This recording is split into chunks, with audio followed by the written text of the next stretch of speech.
Untamed is going to be untamed. It's going to be a little crazy. I want to talk to my people. I want to talk to my brothers and sisters.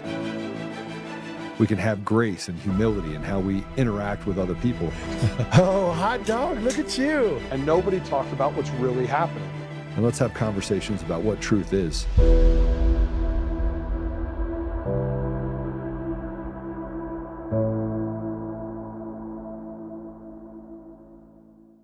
Listen to the elites tell us how the future is going to be with their Agenda 2030.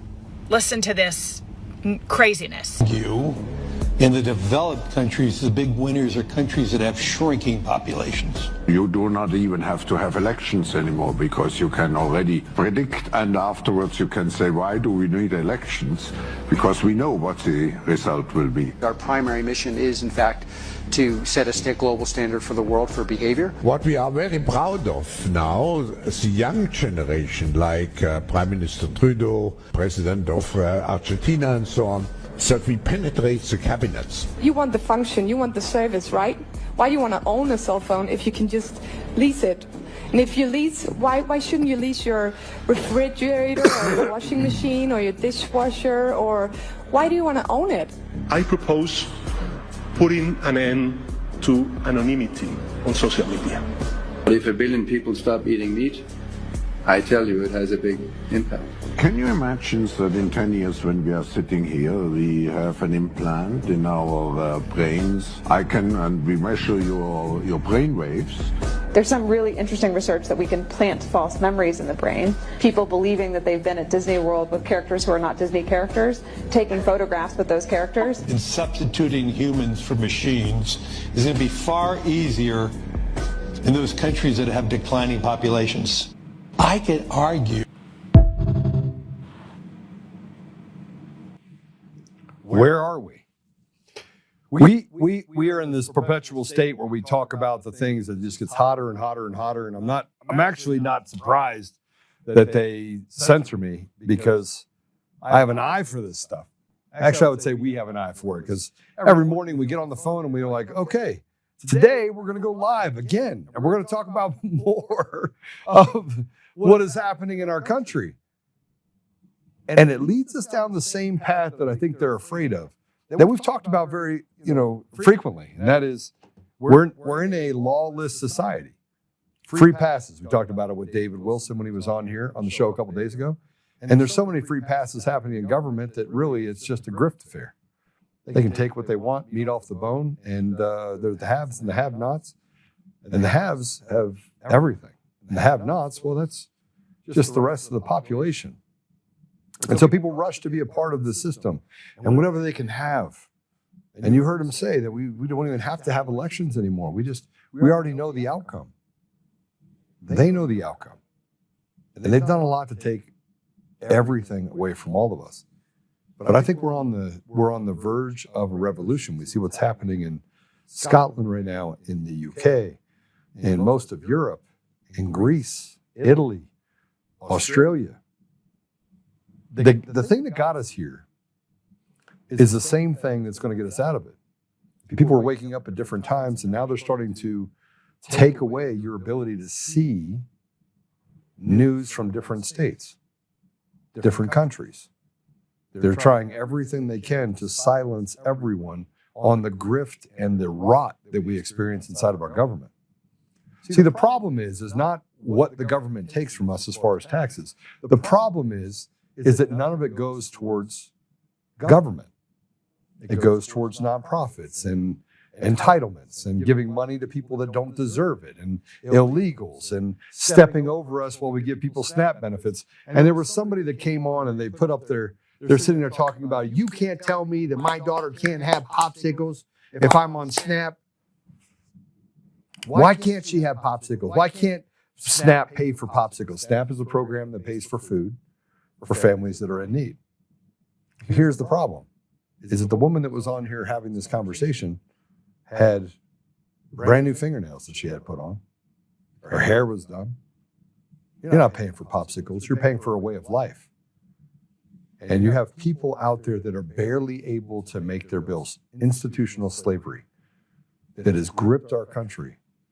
And now the people are talking about it, and people like me, people like you, we've had it. We're done being someone else's slaves. Now, in the middle of all that, we get all of these different things that say, hey, listen, you owe us an extra. I got this tax bill for DCF. It says you owe us 17 grand more. So I called the lady. She goes, oh, we just assumed that you had more revenue. And I was like, you assumed wrong. She goes, well, we saw the money coming. I go, wait, hold on, it's a timeout. She's like, well, you have to prove to us that you don't owe us the 17 grand. I said, I just want you to know that you can fuck all the way off. And she said, excuse me? And I was like, you heard me. And you go, maybe you don't understand, but we get to collect taxes. And I was like, come in and audit me. You're going to owe me money. I said, and by the way, I might just push all of our transactions out of the state. I'll literally send, everyone comes in to do a transaction. I'll be like, hey, listen, if you wait an extra 3 days, I'll give you 5% more off, and I will make, but you have to buy it through our store in Wyoming. I go, you guys want to play games. If it costs me less and I have to, go down on what I do and not be the biggest in Colorado, just to prove a point that you don't get to come in and just run roughshod all over our business, we'll do that. The problem is that there are no checks and balances, and there is nothing that allows for the American people to have a seat at the table. We are slaves. They put up cameras on every corner. They tell us that if you go 10 miles over the speed limit, that they can take from you what was never theirs to take. And we get on here and we want to be negative. And the positive part about this, we have great opportunity with our children, with our spouses. We have great relationships in our community, but we can't help but see that they have taken more from us than should rightfully go to anyone. And then, I put on the thing yesterday that, hey, why are you silencing my account? And that must have had to do with me saying the J word on my podcast. And then somebody from them said, oh, we're going to send letters to the social media. We're going to call up our friends that work over at X and say, look, I need you to shut down his ability to have reach. And I know that that's what's happening. I can see it, send people to a particular post, and they're the only people that see it. And it's not just X, it's Rumble. And Rumble, by the way, just so we're clear, we're on Rumble right now. Rumble is in trouble. Their expenses are up. Their ability to collect data is down. Frankly, it's because they're not that bright. I sold out all of my shares of Rumble last night. And the reason why I did is because how do you have confidence in a platform that is taking from you and then tells you that they're a free speech platform and they're going to do more for you, and then they lie about everything? They pick winners and losers. They're no better than YouTube or Meta. Everyone gets to decide who actually gets to have a seat at the table, who gets to have a voice. And I know I'll say this, as untamednation.com goes up and we see this kind of trend of up, and other, we get on Roku and we do other things and we start getting people that are signing up for emails and asking for information, we can tell what the big social accounts are doing. Because antithetical that those would go down while everything else is going up. It's antithetical.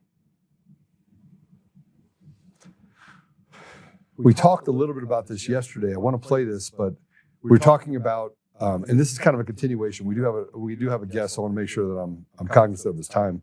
And I don't think I've had him on here before yet.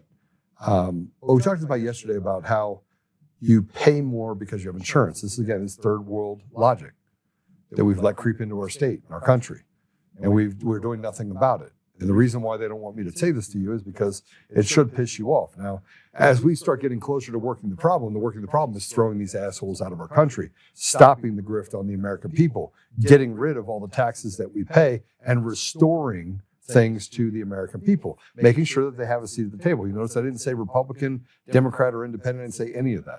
I just said people. Because the American people deserve to have a seat at the table, but you don't. Let's talk about insurance. The fact that it's actually the second biggest bill that any home has in their home. And sometimes it's the first, even above what they pay for their mortgage or housing. How can I help you? So I think there's a mistake on the bill, but maybe you could help me out. We got a bill, and then we realized that you guys didn't have our insurance, so we sent you the insurance, and it looks like the bill went up. It went up? Yeah, the first bill we got without the insurance was $600, and then the second one was almost $1,300. Yeah, so that the first invoice you received, that's a discount that you receive if you're uninsured. So you're not eligible for the discount since you are insured. And so the bill was $2,342.14. We billed your insurance. Your insurance only paid $1,078.85. Can I go back to the discount without the insurance? No, so you're insured, so you're not eligible for the discount. If I go cancel my insurance, am I eligible for the discount? No, sir, because we checked eligibility, and you do have active coverage for data service. Oh, I needed to cancel it before I got the service to get the discount. You're only eligible for the discount if you're uninsured. Okay, so I'll get cheaper health care if I'm uninsured. If you're uninsured, you're eligible for the discount, correct? Is this common? Like I pay for insurance and I end up paying more out of pocket because I pay for a premium? That's wild. No, this is just a new law that started 2024, AB 716, and the law is if you receive a discount if you're uninsured. Okay. So when we first send a invoice to the patient, we bill them as if they're uninsured. If you're insured, unfortunately, you're not eligible for the discount. Okay, so just if I have the incentive straight here, if I want to pay less for medical care, I should cancel my insurance if my daughter needs life-saving medical care? I'm not sure. I don't know, sir. You should cancel your insurance. Yeah. I'm just letting you know that discount's only for patients who are uninsured. Okay, that is special. That is a special law. So there's no way to put that discount onto an insured person. Only the uninsured people get that. Correct.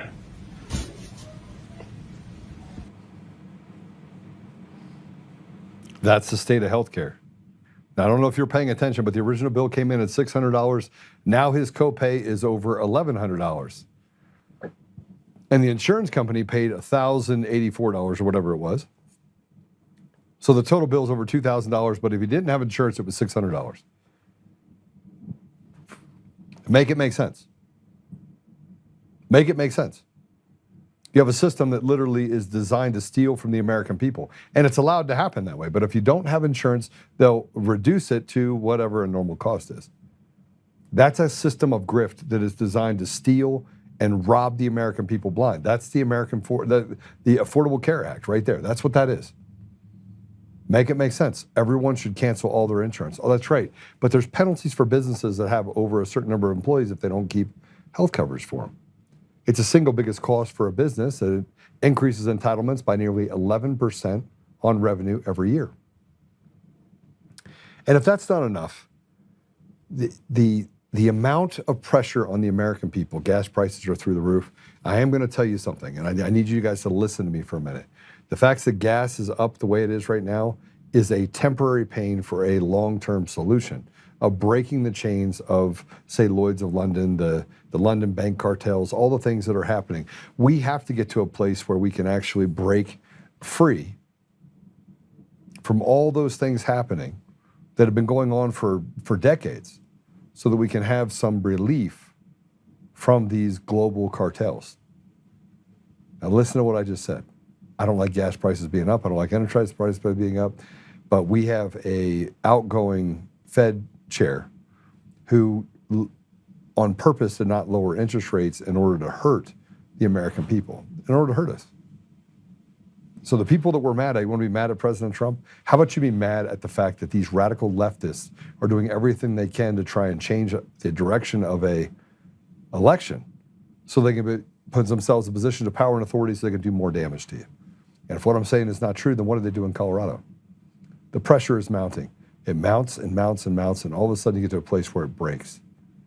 Let's go ahead and put this up. There was a televised Republican debate. Guess what person didn't show up? His name is Victor Marx. Now, Victor Marx is using a series of bots, and now he's saying that somebody else wants to kill him. He put out a video yesterday saying that. Won't show up for debates. Has people go online and just bully other people and act like they're real people. You'll have someone with 200 people that's been around for for 15 years has 35,000 posts. So these are the bot accounts that are out there that start to accumulate. Fake accounts. They're tied to things like Demcast and other marketing arms that are out there that frankly have been doing this for a long time on the political scheme. They're not real people.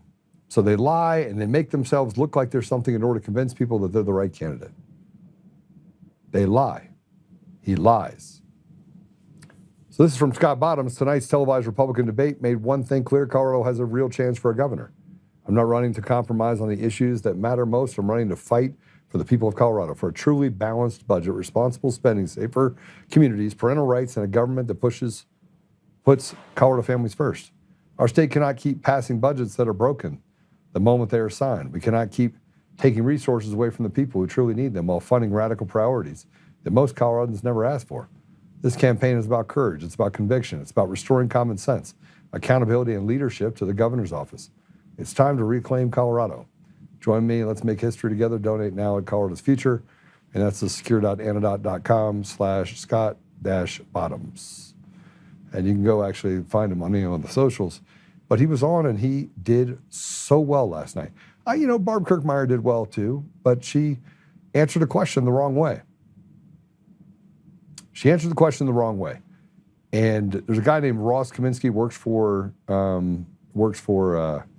iHeartRadio. Guy, he thinks more of himself than he really does. This is one of the originators of the anti-Semite stuff that when I was spending a lot of money with iHeart, which I don't now.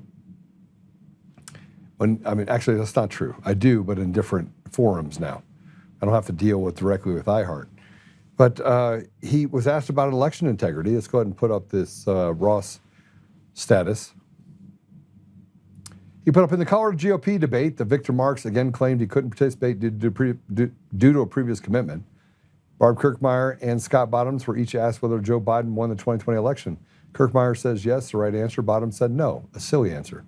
Here's the one thing: if you're trying to appeal to a certain segment of the GOP base, Bottoms' answer is better than, even though it's wrong. If you're hoping you have a chance in a general election, Kirkmeyer's answer is better. There's so much brain damage in the fringe portion of both parties' bases right now. It's really incredible and distressing, Colorado politics. So this clown, this zero that's never accomplished anything in his life, this pencil dick loser, and I'm going to call him exactly what he is, right? That's what he had to say. So I had to say something that I thought was a good answer. And look, I know I just cussed a couple of times. I'm sorry, I'm a little hot. Hot for two reasons. One, it looks like it got fixed right after you stopped to talk about it. All good. Okay, good. They said it's fixed. Here's what I put up about this. Let's put this up real quick. Ross Kaminsky is a flat-out liar. Sat across from that clown in 2021 when he said he had zero knowledge of systems or technology. That iHeartRadio stooge, who frankly has lower ratings and views than I get on a censored platform individually. Low talent loser. I spent 6 years fighting for election integrity, flying all over the country, and it wasn't because it was a mirage. People like Ross who lie to be a part of the cool kids club, aka Club Evil, and betray the American people and steal their voice while treating them like slaves, are everything that is wrong with our country and the society in general. It asked for Denver Channel. You people are, in general. Sorry, I don't know what the asked for part is in there. So you people are despicable, propping up the big lie, which is stealing the voice of the people for your own personal gain. The elections across the country are fraudulent, not some of them, all of them. The gaslighting of the elitists and the CIA needs to stop. And is that what it got to right now, is 110 people that saw it? Or is that as of 10:15 this morning? So X gets to censor me and do whatever they want to me, and Rumble gets to censor me, and to take and I know that it's gonna come down to having to file lawsuits to say, listen, so you guys are committing conspiracy. You're actually doing things to stop me from having a voice. For what reason? And if you're on X right now, I'd ask you to hit the share button, just because why not? Yeah, 153. So I put it up there a bunch of hours ago. Pretty simple thing. I'm talking about the fact that they lie. And 153 people. This is what I talk about. I had 15 to 20,000 people that would look at a post. Now I'll be lucky if 400 or 500 do. And it's not because I go out there and say anything violent, because I don't. It's not because I go out there and say anything that would be wrong, because I don't. I speak the truth. But they want to make They're doing the same thing they did in 2020 and 2021, 2022. We are not living in a free society. And Elon Musk, let's just be real. Let's be realistic, Elon. You're playing party favorites again. And you want to talk about the fact that somewhere along the line that you're doing yourself a public good, but you're not. And here's a post that I had to put up that I think is important. And then we'll bring our guest in. Put it up. No? So I had to put this up because earlier today I had somebody come to me that said, Joe, you have to stop talking to this person, and if you don't stop talking to this person, and you're showing your true colors, because I won't stand on their side and berate and belittle people. So I said, I don't pick sides. I'm in it to fix the party and make the party of the people. You with me? I'm with you. I'm not going to get in the mud or respond kindly to being bullied into scarlet lettering your target. With that said, win with facts, not innuendo. Don't slander others because you think it will turn the weak against your target. That's team evil, and frankly, you can't sit with 1 foot in team evil and 1 foot in team good and call yourself a good person. Mission driven, protect the people, serve and fight. Any questions? Oh, look, 315 people. So you can just tell, like if it's kind of, I could probably put up something that says balloons are red. And it would probably get more people to look at it. So I went from growing dramatically, putting out messaging that was important to people, continuing to do that, to getting to a place where they just hide my posts from everyone. This is social media that says that they're on our side. These are the people that say that they stand for truth, but they don't stand for anything but themselves. We're joined by a guest, Mike Steger. He's a political intelligence and policy expert, brings 20 years of private sector experience in political intelligence. He focuses core efforts on rebuilding American industrial strength and ending the country's forever wars. He co-founded Promethean Action, a political movement dedicated to driving American industrial renewal and backing key political efforts, including supporting the Trump 2024 campaign strategy. I'd love to hear about that. He serves as the author and host of Promethean Overviews, a program broadcast on YouTube, doing deep dive strategic analysis on shifting global orders, intelligent reform, and economic diplomacy. And he does some cool stuff, gives us some cool insight and information. So with that, Mike, welcome to the show. There it is. Yeah, thanks a lot. Nice to be here. You know, it's gotten a little bit more, I keep bringing up and talking about the things that are unpopular. Obviously, you've been involved in intelligence, and you've seen what's happened in social media up to this point. But it's distressing when you have 40, 50,000 people that watch your podcast in your own environment on your website, and you struggle to get 300 people with 31,000 people following you on X after being canceled 4 times. Wow. To hear the message. Yeah, that's intense, man. That's an intense process. Thank God you pulled together. We're doing the same thing at Promethean Action. We're pulling together as much as we can because these social media platforms can't be relied upon. And it just kind of depends on what we do in terms of the national political power. If we hold on to it, if we grow our base, then these guys will kind of play nice. But if we don't, we know that the vice is going to come down on all of us. So you did the right thing strategically. But yeah, you just can't count on these social media companies. You can't count on them because they don't care about the truth. It's free pass, and how do I do the biddings of people in this organization that conspire with others in order to stop the truth or even a different viewpoint from actually getting any traction. That's a controlled society, is it not? Oh yeah, no, we've lived in a controlled society for a long time, decades. How do we break that? Well, it's breaking a cult formation in some sense. I mean, it's been a progress. So, the organization I work with now, Promethean Action, we set it up about 4 years ago.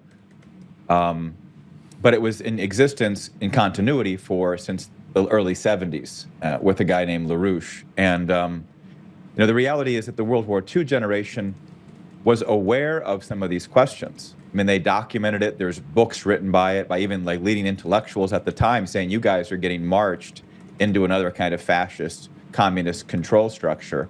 The signs are all there. And this is late 40s. People are already saying this. So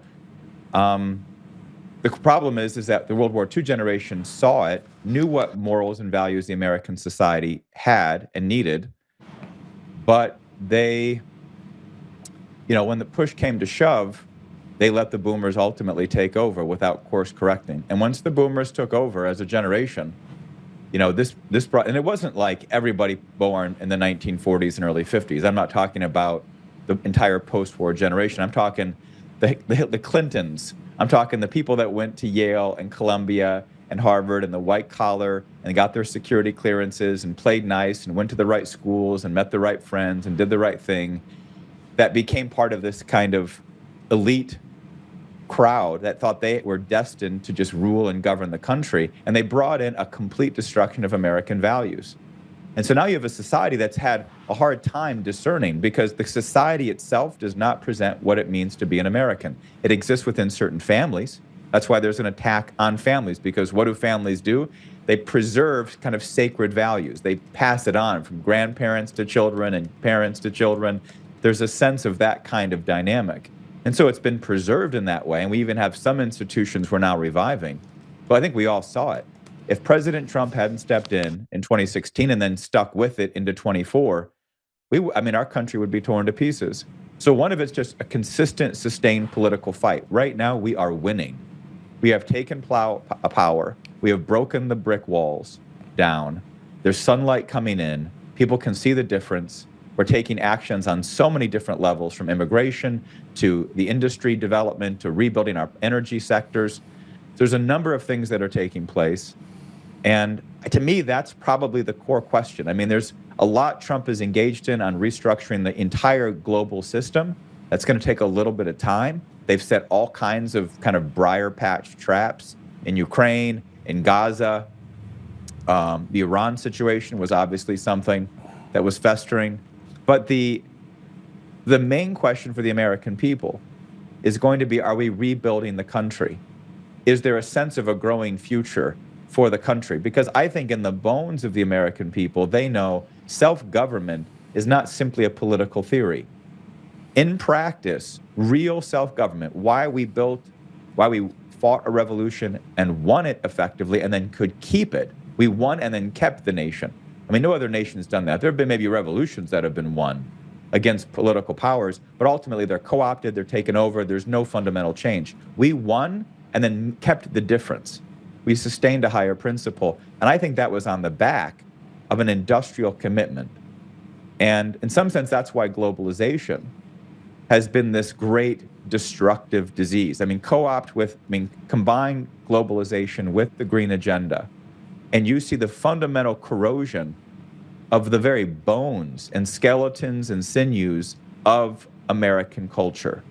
Because if you're not productive, if you're not industrial, if you're doing make work, if you're getting bribed to basically look the other way at what you know is to be total economic and cultural vice, if you know that your company or your economic practices are basically destroying the very citizens that make up a self-governing nation, then it's not going to function. You have to have people engaged in daily economic life at the highest levels of institutions, at the lowest level of just basic work, that what we're doing as a nation is going to improve the qualities of life of our grandchildren and posterity. That has to be there. I think that's probably the biggest move Trump has introduced. I think we've got to continue to make it happen. The biggest problem, and I'll stop it here because I've been going on for a little bit, but the biggest challenge on this is that real world change does not happen on media narrative and spin time. It takes real, physical, constructive efforts to begin to rebuild a citizenry, pull people out of these effing ghettos. There's ghettos inside inner cities. There are ghettos everywhere. There are ghettos of the mind everywhere. People have been sucked into a kind of dark age destruction of our country. And to pull people out of that back to a sense of dignity, of integrity, of prosperity, of real wealth, of contributing something, that takes a little bit of time. But the factories are coming in, the investments are coming in, the machines are being ordered. We're going to get back to a manufacturing and productive society. There's more I can say on that. But I think that's the real core intervention long term. If we're going to once again do what we did in '76 and that is not only win a revolution politically, but then at the same time sustain it for generations. So that's my thinking. Well, it's a lot. And let me ask you a question. When you start talking about solutions, you talking about where we are and even taking it back to the 1940s.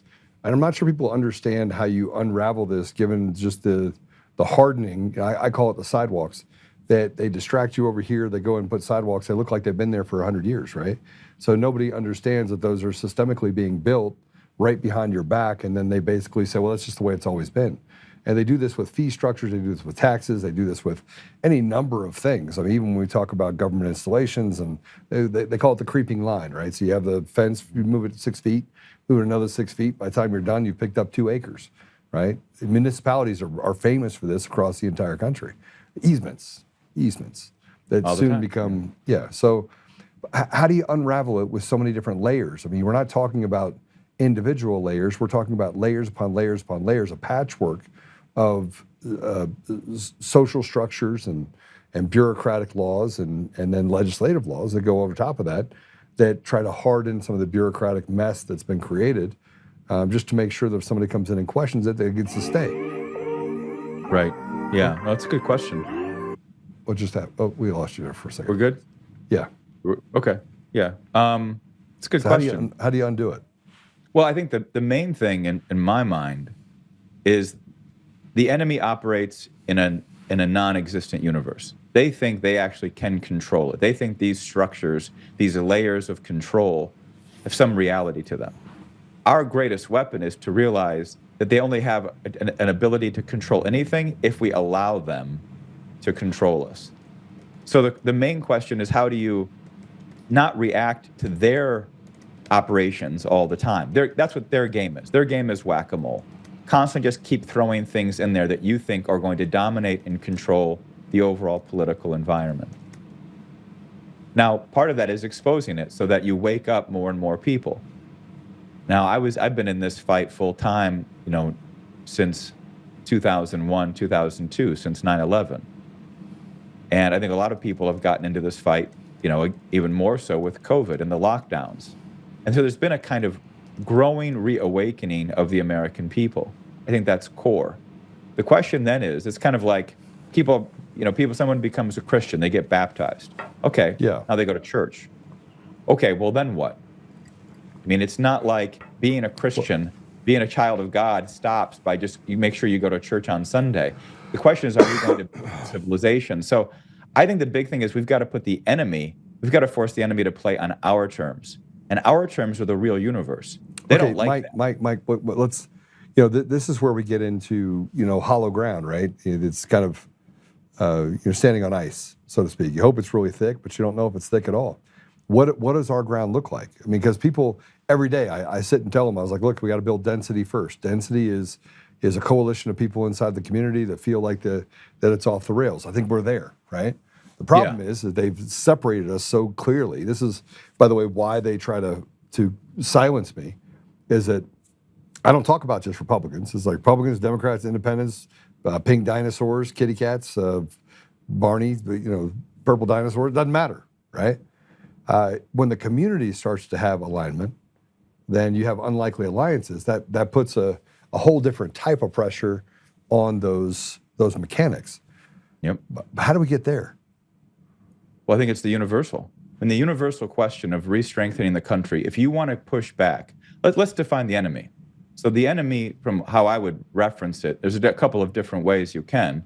Let me just give it more of from the context of globalization. We're talking about large-scale, multinational corporations.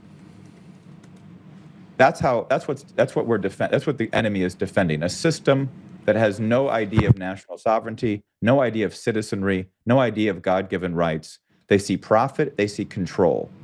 And oftentimes, where do you get profits? You get profits in the drug trade, you get profits in terrorism, you get profits, that's how Lloyd's of London, like you referenced, makes money. As long as there's terrorists in the Middle East, Lloyd's is making a hand over fist. So they look for ways that they can they get it through monopolies. Trump's going after the beef cartel right now. Monopoly, lower the supply, increase the price. People eat less and pay more. I mean, these are basic questions of how you operate to maximize your financial profit, not the long-term interests of a nation or the spiritual and physical well-being of a population. But they don't, Mike, they don't understand that sooner or later it comes for every man, right?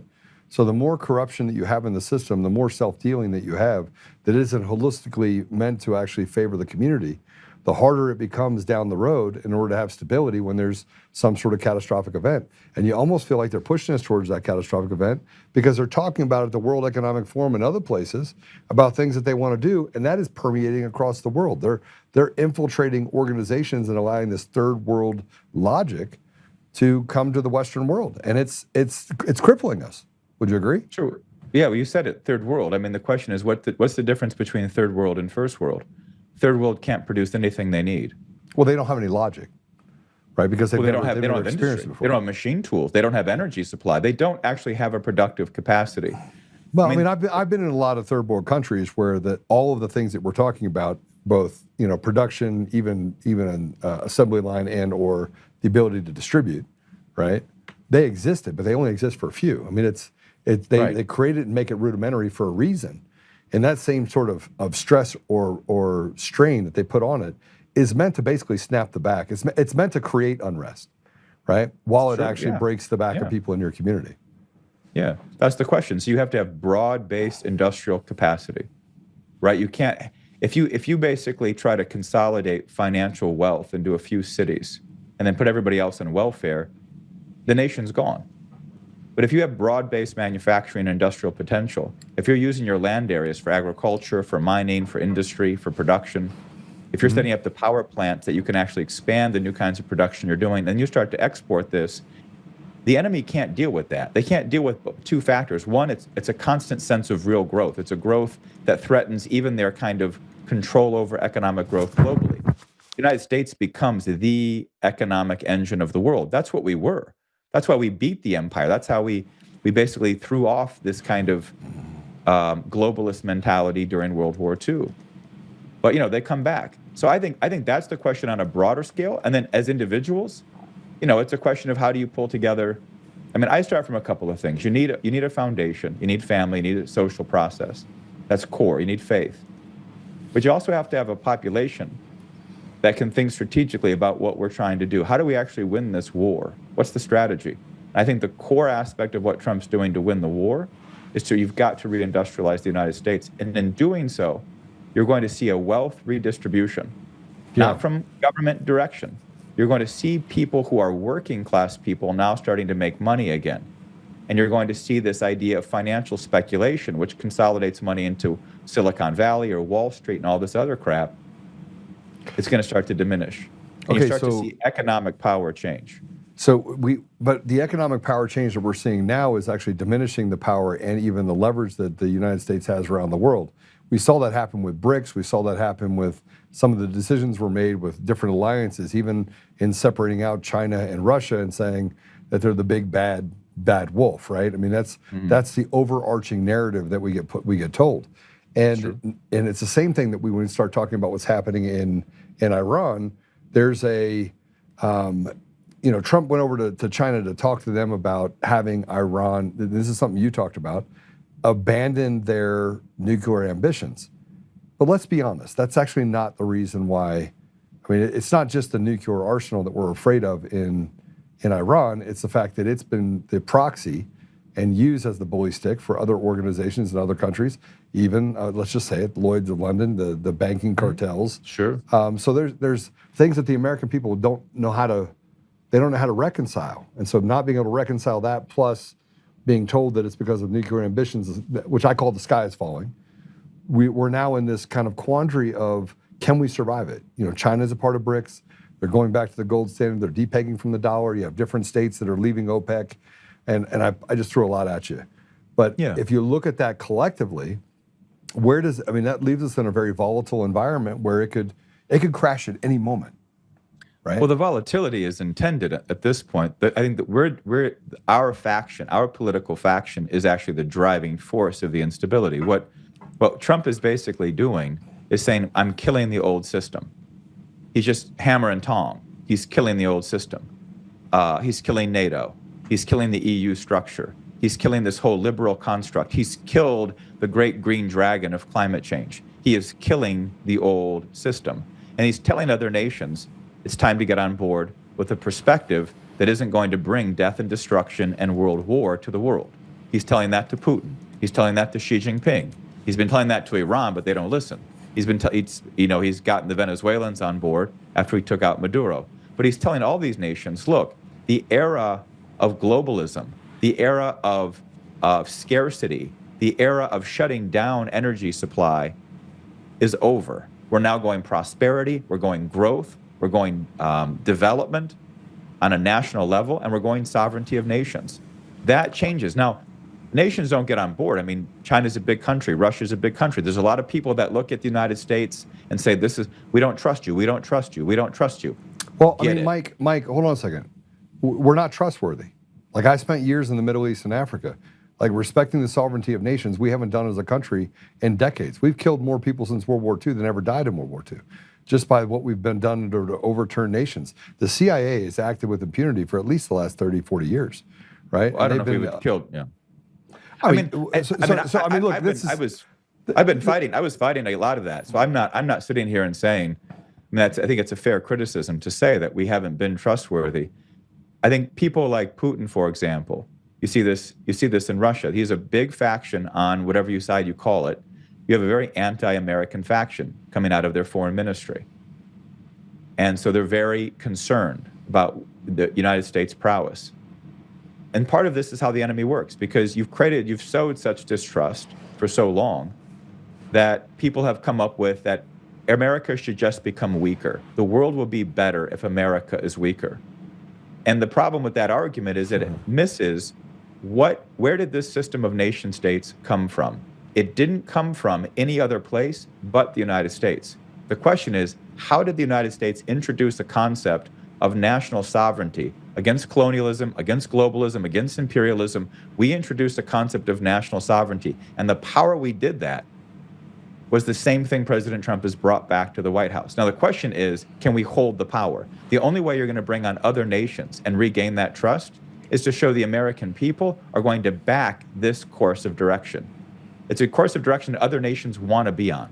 They want to be on a course of national development. That's the course Putin wants for Russia. And he realizes what Trump is doing is a direct expression of American heritage to go against the globalists, to go against the British Empire. The question is, for them or anyone else, is does it stick? Well, we don't have enough time for it to stick, which means we have to be able to weed out the Judases and the Brutuses. You know, this idea that President Trump plays 5D chess and he takes pieces off the table that they don't expect to be pulled from the table is something that he's done over the last, 17 months, right? 16 months. And a part of that is dangerous because that causes things he can't see to react, which then pop their head up and he can say, oh, there you go. Now I know where at least that is, right? But when I talk about Russia, like USAID or something. Yeah. So this is where, look, I'm a big proponent of looking at business model language, right? Using that to actually find the constructs of how political environments are created, right? So in other words, it's called the hold-ons within hold-ons, systems within systems. You were intelligence, you understand that if I pull the lever over here in Iran, and you have to wait to see how it adversely affects or changes or affects foreign or domestic policy in different countries, so that you can tell where the yin and the yang is. And you look for regression of 0.1, right? A change that can be point, and then you look and make sure that that's either correlative or it's not, right? So this is am I right? This is some of the things that you would do on the intelligence side. Yeah, for sure, yeah. I mean, that's part of it. I mean, yeah, that's part of it, for sure. So when we talk about having this, respecting the sovereignty of other nations, looking at this as a hard reset, getting away from the globalists, getting away from the core tenets of what has run our country for 100 years. There's going to be a power struggle that occurs because innately the person that got into a position of power in the country, President Trump, didn't get there because someone didn't let him. Right? Say it again. In other words, if they wanted him out, they could have got him out. Well, they certainly tried. Yeah, I mean, I think that to some extent, President Trump was able to recruit enough of the apparatus to kind of hold the line. Mm-hmm. I mean, that's partly what we have a compromised nation. I mean, it's no different when, like Putin comes in after what's his name in Russia. He walked in there and there was a whole set of Russian oligarchs that were like, well, we've been running the country. And Putin says, well, now we're running the country. Maybe it's partly you, and it's also now me. It's our government now, too. And there was a kind of balancing act, and that still exists. Xi Jinping, same thing. I mean, he might be the Chinese emperor at this point, but he's still dealing with a lot of other powerful factions. We have empowered the wrong factions in the United States. There is no doubt of that. I mean, look at Loudoun County, Virginia, or Alexandria, Virginia. I mean, you're talking massive bureaucracy. Fairfax built County. up. Yeah, Fairfax. Post 9/11, just huge buildup of a bureaucracy. Same with Wall Street. Same with San Francisco and Silicon Valley. You now have the best young, smart guys going down to places like El Segundo in Los Angeles to build hardware, to build nuclear power plants, to build real technology, because the idea of software is clearly, obviously, just a means of social control. So there's now starting to be splits on this, but the power centers we brought up were financial control, intelligence control, social media control. And so we've got a compromised nation. I think we've got to break that. And I think we're breaking it by building up what I would consider, like the nation is a body. It's a diseased body, but it's not dead. It's got cancer everywhere. Yeah, right? you've got to build up the healthy tissue. Yeah. Right, So you've how got do we to build up. So you could argue that in the United States that we're a diseased body, right? And so then I always come back to, and I talk about it every show. By the way, breaking news, Jared Polis, breaking news. Make sure you put it out on socials, guys. Breaking news, Tina Peters, Jared Polis just reduced the sentence of Tina Peters, making her eligible for release as soon as next month. So Tina Peters could be released in the next 30 days from incarceration. So Political breaking news, pressure was Tina building. Peters. Yeah, well, I mean, I think that the marshals were going to come in and let her out. And they still might. That'd be awesome. President That'd be Trump awesome. might still walk in and say, but anyway, that just came across. Tina Peters had her sentence reduced, and she is eligible for release as of next month. Okay. So, sorry, I came across a thing, and that's a really important thing. Yeah, no, it's really important. It's an honor to be on when that happens, in some sense. That's really great. Yeah. I think from what I understand, you've played a big part in this. I have, and they hate me for it, which is why I was talking about the fact that I'm censored. And it doesn't bother me because people have learned to go to the website, and we now just promote that. Let me ask you this: if the country is rotted, one of our biggest problems is the judiciary has stood in the way of President Trump really doing impactful change. And at the same time, our elections are largely stolen. The media is still talking about the fact that they're free and fair and nothing to see here, gaslighting. The government is still holding that same line, and the powers to be inside of this rotted apparatus that don't know anything about technology are going along to get along because they're so afraid of that apparatus might turn its head on them and bite them like a rabid dog. Tell me how we get connective tissue in there, brother. How do we get tissue in there that? I mean, it's a core question. You've got to build up a citizenry. It's what you're doing, and it's what this kind of outreach has been going on with since COVID, increasingly with great intensity now for over 6 years. It is an ongoing sense of mobilizing a population that we are in a political war. This is a war. We are looking to take power. We've taken some. We don't hold it. It's not strong. It's not supported. The columns of power, the judiciary, the Congress, the media, the academics, the academy are completely failing the country. We're going to have to rebuild these. You cannot, here's the challenge. Right now, we're very decentralized, right? You've got your operation. I've got my operation. Everybody's got an operation. We're reaching millions and millions and hundreds of millions of people in the United States and around the world. The question then comes in, okay, where are the central institutions? And we're going to have to start rebuilding these institutions. And I don't exactly know how that's going to happen. The only way I can see that happening is we rebuild a patriotic class within the elite. And that means building up people that have gained their wealth not by parasiting off the population, but have actually made their money off of building up the industrial capacity, the productive capacity of the country, of the people, of the citizens. This was always the question. This was the question of George Westinghouse versus J.P. Morgan. Same fight. And ultimately, Morgan won that fight. Yes. but it's a question that we have got to get back to today. And if we do it, then I think we can hold power long term, because our story, our commitments, our principles are far more compelling. But for 50, 60 years, our principles have really not been accessible. They have not been available to the population. You know, Reagan did a decent job, but he was shot within 100 days. And the administration was sorely compromised by the Bush faction and everything else. Because that was the point of chaos. I read a book about this, by the way, that said that they needed him to be shot and out of commission for a certain period of time so they could replace apparatuses and use those points in order to create those apparatus, those shiftings, so they'd have more power in those positions. Story I've heard from people that worked with the administration at that time was that Reagan had a whole long list of economic initiatives he was planning to take to get the country back on the right footing. But a lot of that was basically pushed aside with the shot. He had to basically maintain just political control because he was under such duress after that shot. Well, and that would lead you to some of the things that have happened to President Trump, you know, somebody trying to take his life over and over and over again. Obviously we had the White House Correspondents' Dinner, same thing. And I don't want to get into the weeds about that because frankly, then we have conspiracy theories and well, it is, Club Evil is out there doing their thing is really what it comes down to, right? Yeah, I think that the enemy's out there. I don't think there's any lone assassins, but they've also created a culture and a climate by which identifying how that assassin was deployed. They've got so many they've studied social media so in depth to know how to be able to trigger and provoke certain people that I think the enemy has basically set themselves up for this kind of intimidation. Well, it definitely takes someone like me and puts me in a position where I got to outthink the bad guys, right? I mean, I thermal cameras and do all sorts of stuff and put in trap doors and things that are in the woods. I mean, I feel like I almost live in like Rambo's quarter, right? You just got to make sure you're completely protected.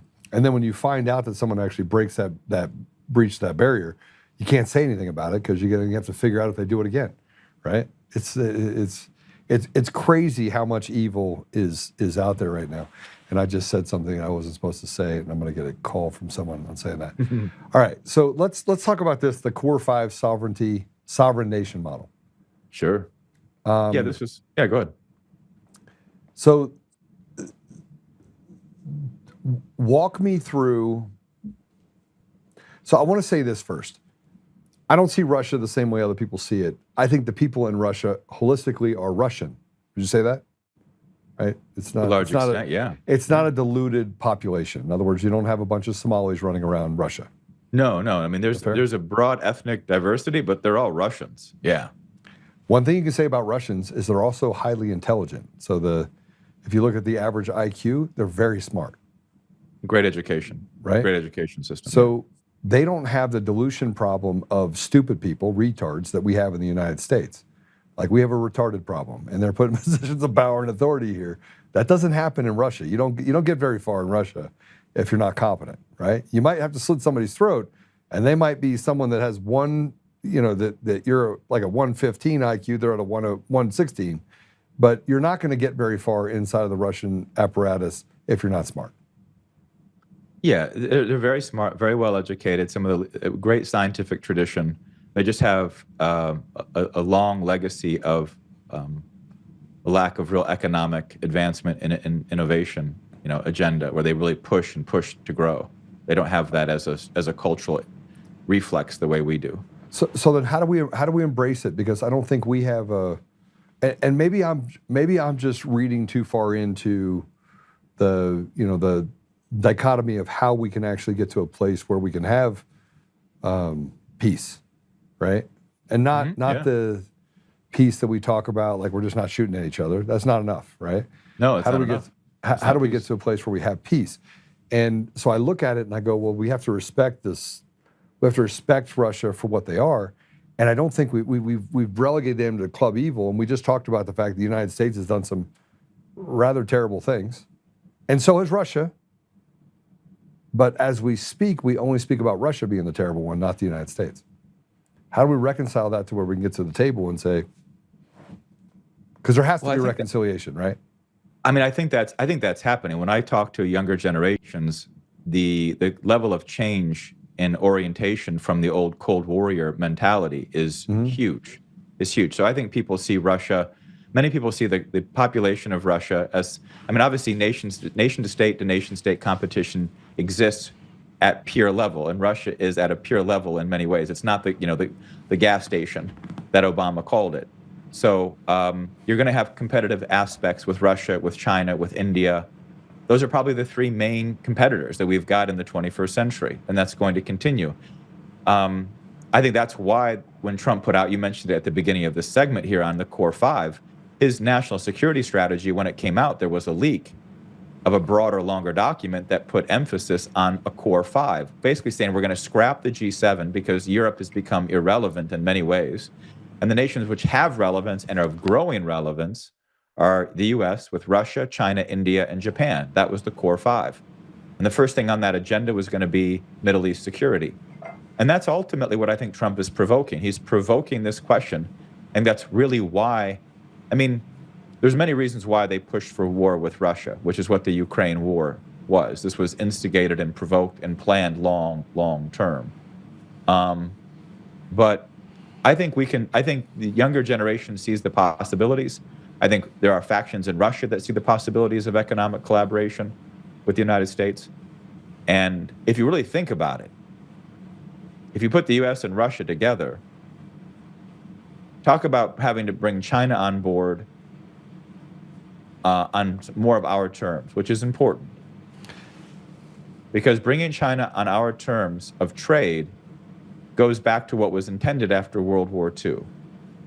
That instead of having trade that can be dominated by state-backed corporations, you now have to have trade based on fair levels. If you want to subsidize a corporation after World War II under the initial intent of what the economic system was supposed to be, you can't export with state-backed and subsidized companies.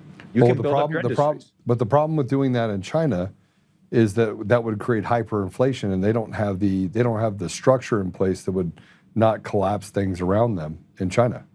Oh, it's not going to happen fast. It's going to happen.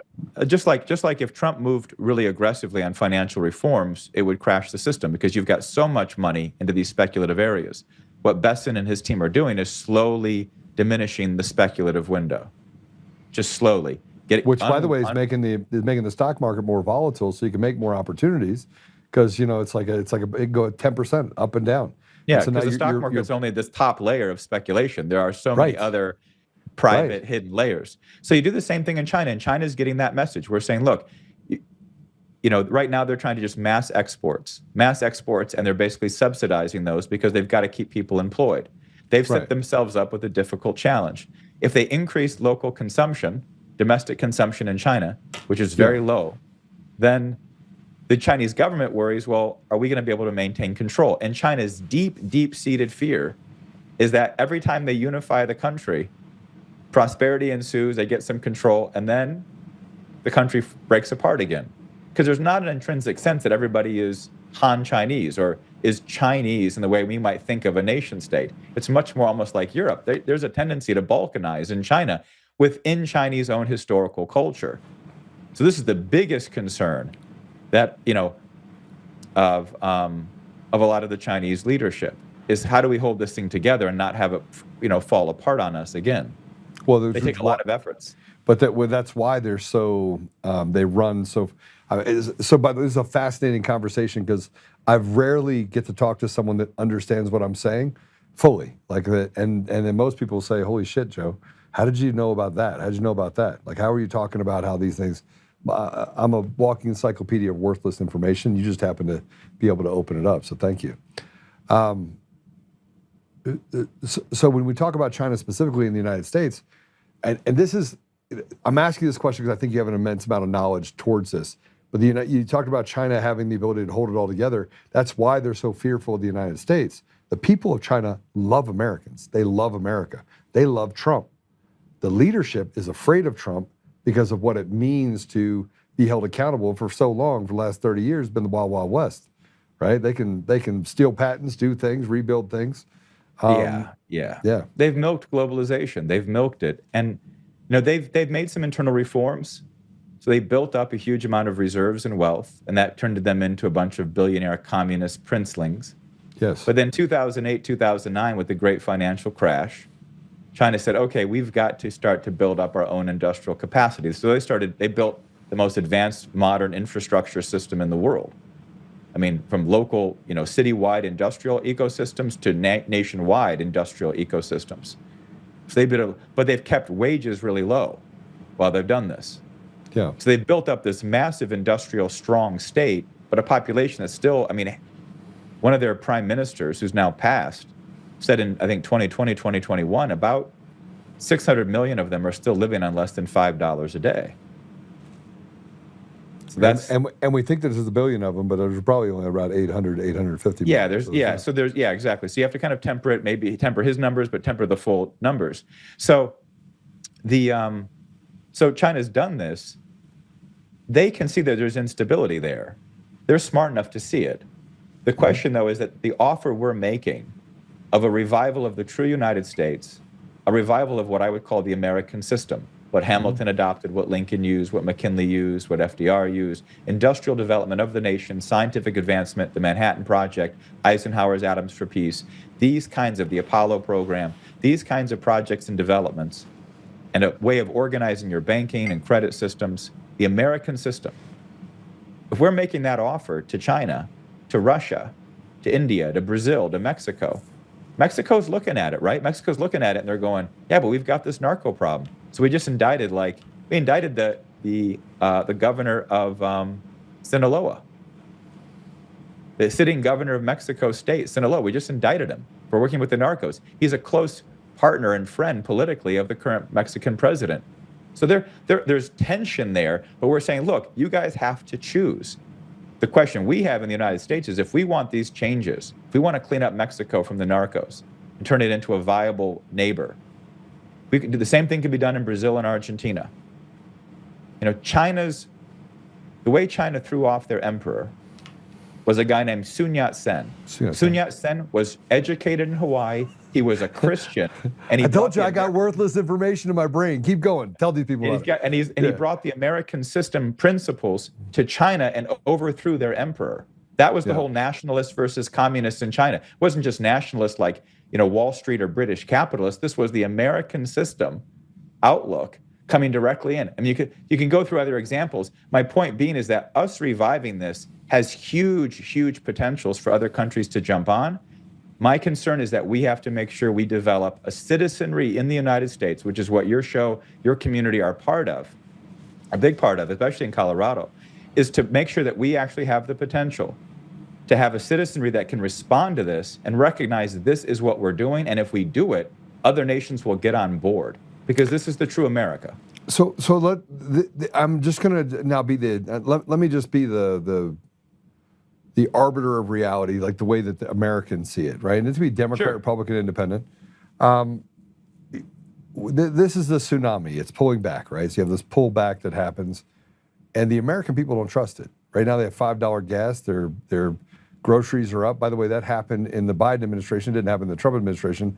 This is what it came to roost, right? And they knew what they were doing in the Biden administration, and they knew that there was no appetite for another Democrat president. They just knew, right? Mm-hmm. And so they put some triggers in place, including what they did with the Fed chair in order to not lower rates that kind of affected the ability for people to get access to capital, and it just made everything more expensive, right? And you can see the shrinking of the job pool. So there's a lot of things that are happening right now. The American people don't trust it. All they see in their brain, right, is $5 gas. That's all they're seeing. And that eggs cost $4. And they're trying to run away from it.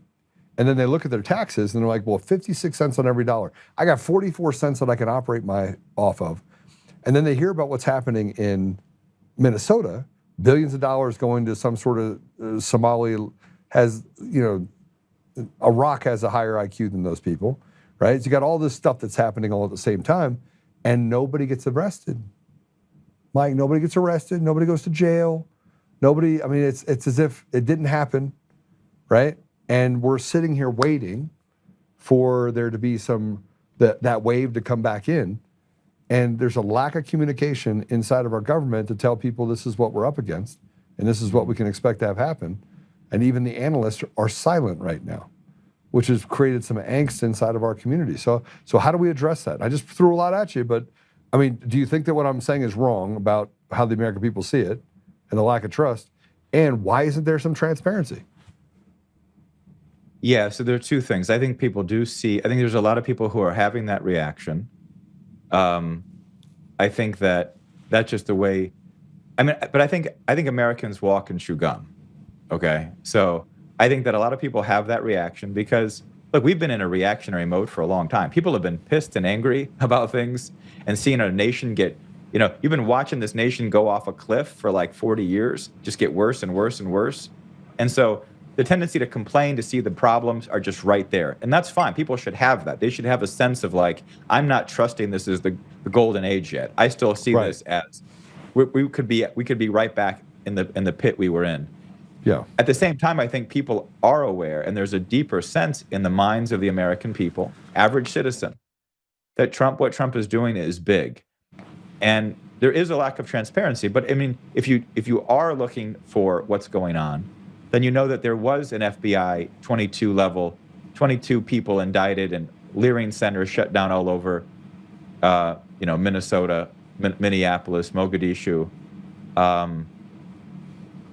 just in the last month. That there are one state, Mike, one state. Right. That same thing's in all 50 states. We doge the country. We can reduce taxes by as much as 25%.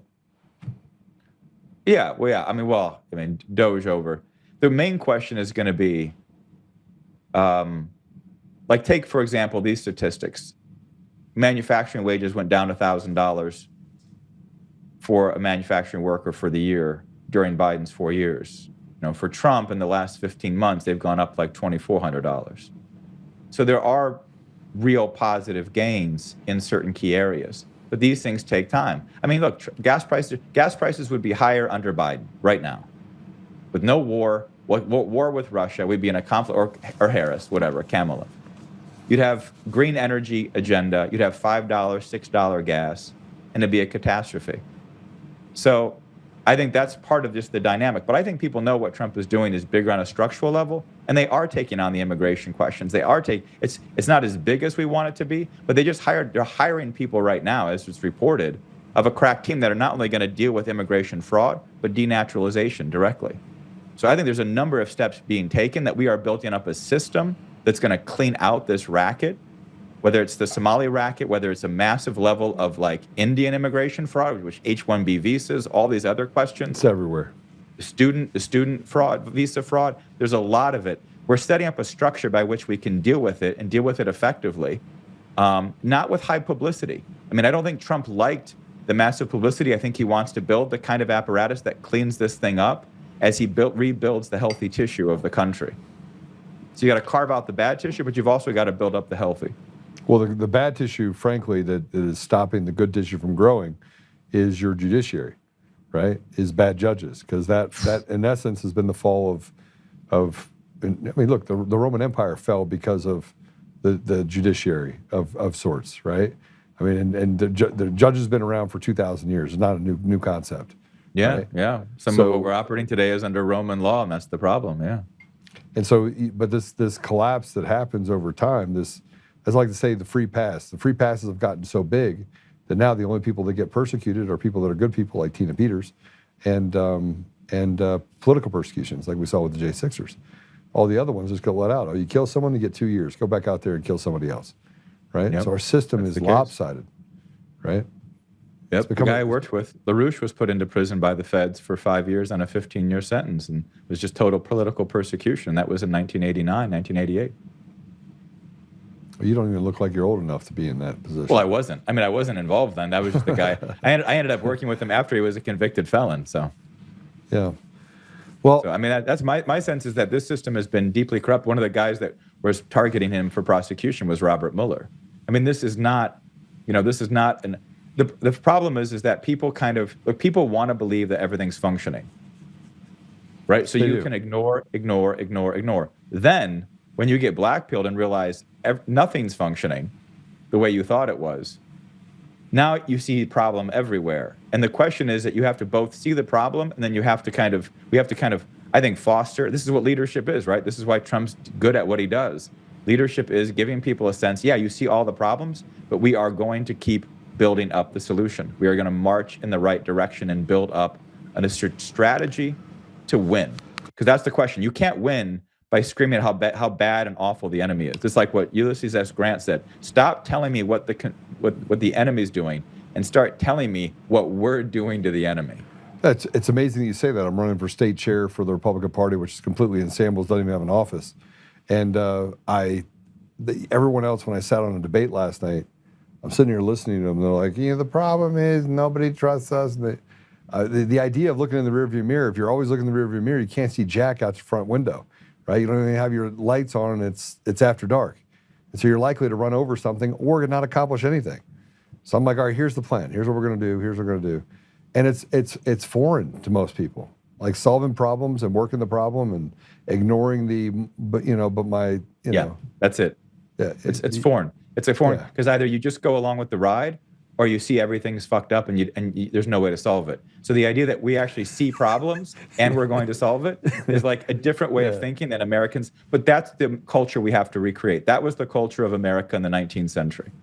That's how America came into existence. You got to crack the whip, man. Work the problem. Work the problem. Work the problem. Work the problem. I personally, last night I was cracking jokes because, like, you know what the difference is between leaders and bosses? And I was like listening to this guy talk, and I was like, oh my gosh.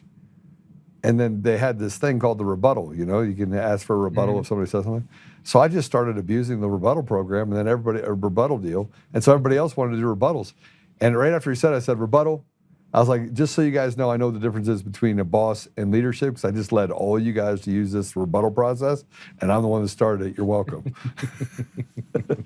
That's a good one. That's good. We're going to have more time on so we can talk through some stuff because I think that you and I could solve like world hunger if we spend enough time on that. Yeah, it'd be fun. Yeah, let's do it.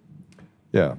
How do people follow you? I mean, I just put it in there to make sure that they put all your stuff in so I can read it every day. But how do they follow you? So on YouTube, I'm at Promethean Overviews, do a show. Right? I've been doing it once a week. I'll start doing videos twice a week. Maybe start doing live shows. And then, but just subscribe at YouTube. And then on X, I'm at Steger MG, Steger MG. There it is. Yep. All right. Mike Steger. Yep. And make sure that I'm following them too. I'll make sure I go in and do that. Hey, look, I appreciate you coming on. I appreciate the insight. And I didn't get to everything I wanted to ask, but I certainly will have more and have you back on so we can discuss other things. Hopefully I gave you good questions, not softballs.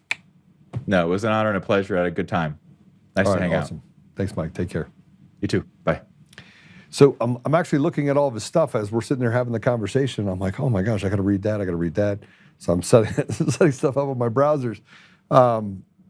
It's a rarity when I can have a conversation with someone and feel like I'm learning something. And so I plan on going back and reading about some of the things in analysis that he has. But we're going to take a commercial break when we come back. Make sure you follow him, by the way. And look, it's your problem if you're actually not educated on things. If you think it's all about having problems and not about solutions, and you're not working the problem, then we put ourselves in the same position where the chickens, the sky is falling and you're Chicken Little running around in the yard. So we're taking a break. When we come back, we're going to talk about, where are we? Where are we? We're in a place where we are primed for it to go from warm to hot. And it's not us that's doing it. We've just said we've had enough.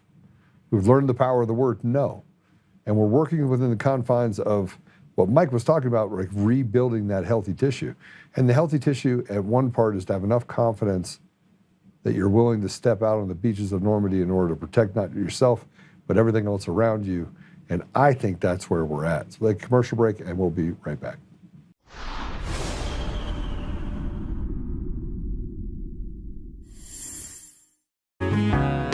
Oh, hi. I almost didn't see you there. Welcome to DCF Buns, where you can find the freshest buns in town, if I do say so myself. Our master bakers teach class every week. So whether you're new to baking or trying to improve your culinary skills, we got you covered. And we can help you bake the cake of your dreams. We'll even clean your cake if you want. And if you don't want to bake anything yourself, we have loads of fresh buns available in a variety of shapes and sizes. Check us out at dcfbuns.com to learn more. DCF Buns, we keep the buns hot and the deals hotter. Buns. In every thread, in every stitch, Honor-Bound USA weaves the fabric of the American spirit. It's not just apparel, it's a testament to God, family, and country. At Honor-Bound USA, we're a family of patriots who put our faith, family, and America first. When you visit our website, you'll find a line of products that embody our commitment to pray, stand, speak, and act. As the official site for the Untamed podcast, all of our products proclaim speaking the truth with courage. We also have the powerful documentary from Professor David Clements, Let My People Go. Identify yourself as one of the few who are willing to stand for what they believe in. Join the Honor-Bound USA family today. Wear it as a badge of honor, commitment to the values that shape us, and a pledge to the bright future we will build together. Because when you're honor-bound, you're not just wearing a brand, you're embodying a lifestyle.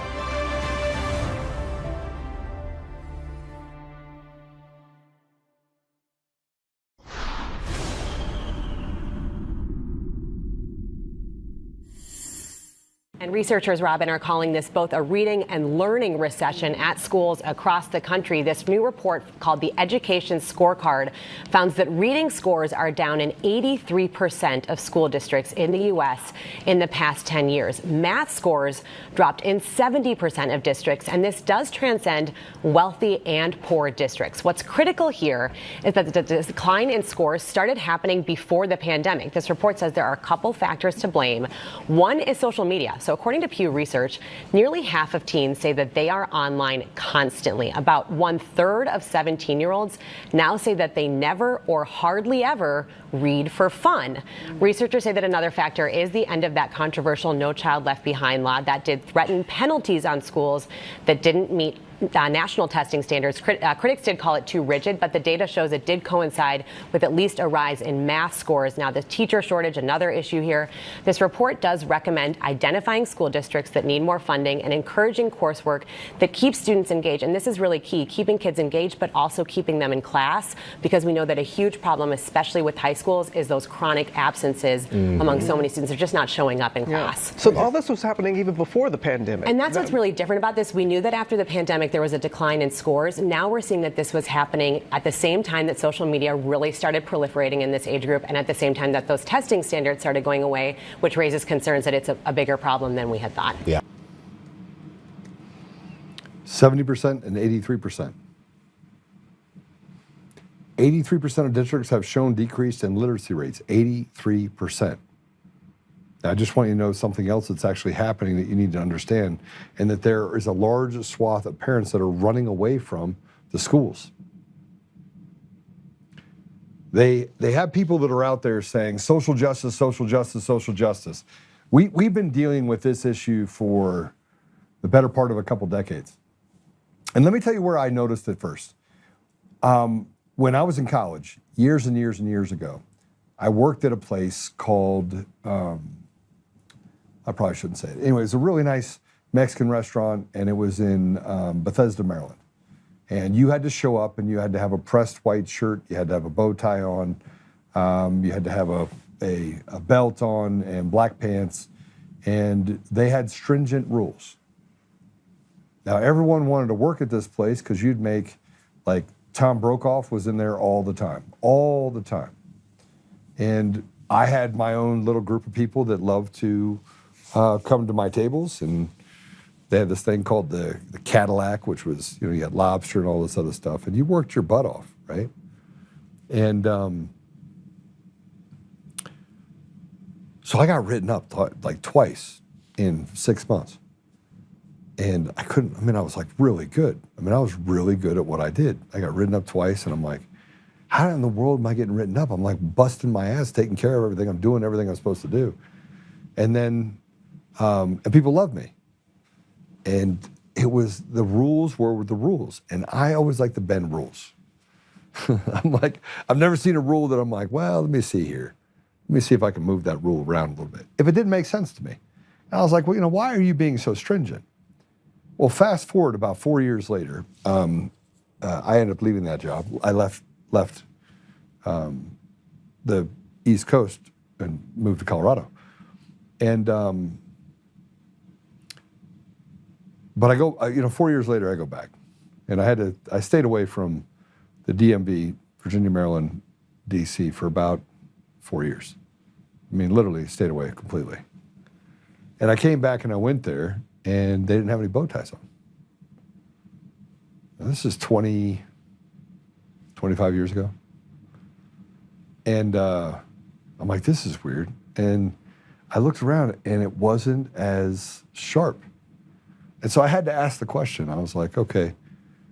And by the way, before you actually went to work there, you had to memorize the menu. And they would ask you questions about what is the Camarones Diablos? Well, that's a jalapeno inside. I can still do it today, which it seems weird. Like, how in the world do you remember all that stuff? I told you, I remember weird stuff. And I don't remember other stuff, which is even weirder. And you'd have to describe how it's wrapped in bacon, what it came with. It comes with rice and beans, but you had to know everything on the menu. I went back there and just asked a question. I started asking questions about, what are your specials? And they pulled out this piece of paper, and I'm like, wait a minute, you don't have to memorize your specials anymore? I mean, look, it was a life-altering thing to me because I learned something in that job that, you have to be perfect. You have to be A player, A. The beat is not good enough. And they're like, no. And then the service sucked, and the food was late. And this is 4 years. 4 years later. And I said, well, when did they just change this? And they said, about 9 months ago. I thought to myself, well, that checks because, they needed more people, so they just decided to loosen those rules. Well, over time, those rules have done the same thing no matter where you go. The standards have changed. People are required to work. I tell people inside the company, look, if you got time to lean, you got time to clean. I want to get a certain amount of work done, but the productivity inside of companies has gone down by about 30%. And why? Well, I think if you look at how they've done things. Now, I equate this when I had kids. Maybe I'm equating it differently or wrong, but to Common Core math, which was Bill Gates' big new idea. This is the same, evil genius that decided to do vaccines and sterilize entire communities in Africa because nobody would say anything to them. So you go over there and run your experiments and kill people. And what are they going to do? Who are they going to tell? Who are they going to tell? Give them $10 and they forget about the fact that their baby sister died. But over time, you can see this degradation of work ethic, and you get down to where, the average person has an efficiency rate of, we do it now, it's like 58%. And 70 is actually my limit. So now I'm trying to figure out, okay, it was at 50, came back in, I got it to 80, and now it's back down to 58%. So now I got to put more pressure on it, which means I'm going to lose several people, and I'm going to have to make sure that people do the right thing, and then I got to fire people just to make a point, because this is all the stuff you had to do back in the day in order to have a thriving society. And what Meta did in this instant is they just walked in and they cut out 25,000 people overnight. Boom. It solves the problem. Everybody has to do the job. So they raised productivity. Their productivity is probably somewhere at 45%. And by firing 25,000 people got up to 70 because now they're paying attention. Like, I don't want to lose my job, right? And I believe that a lot of this degradation we have is tied to the fact that we've allowed things to happen. We've allowed things to happen. And so when we start looking at as my kids got older, by the way, and I would coach my son in sports and I was coaching other kids in other sports, I remember when it happened. My daughter was 6, my son was 3, and my daughter was in this soccer deal. I wasn't even coaching her, and she got like last place of last place. And they came out and got her a ribbon and everything else. And all I did is kept looking around like, a what? A ribbon for last? Does it say last place? And they started to do this thing where everyone got a prize, everyone got an award. And so then I coached my kids. I coached my son in soccer. I never played soccer, but I had to learn, so I went and played, soccer in an adult league and learned it. I picked it up pretty quick. And then I would train him in football, and I would train him in how to take care of himself. But they would try to bring over a trophy if we didn't win a tournament. Or I'd be like, get that shit out of here. And they're like, no. And the parents were like, what? And I'm like, they didn't earn anything. No, they don't get that. You don't get a last place. You don't get a 5th place, 6th place trophy. No.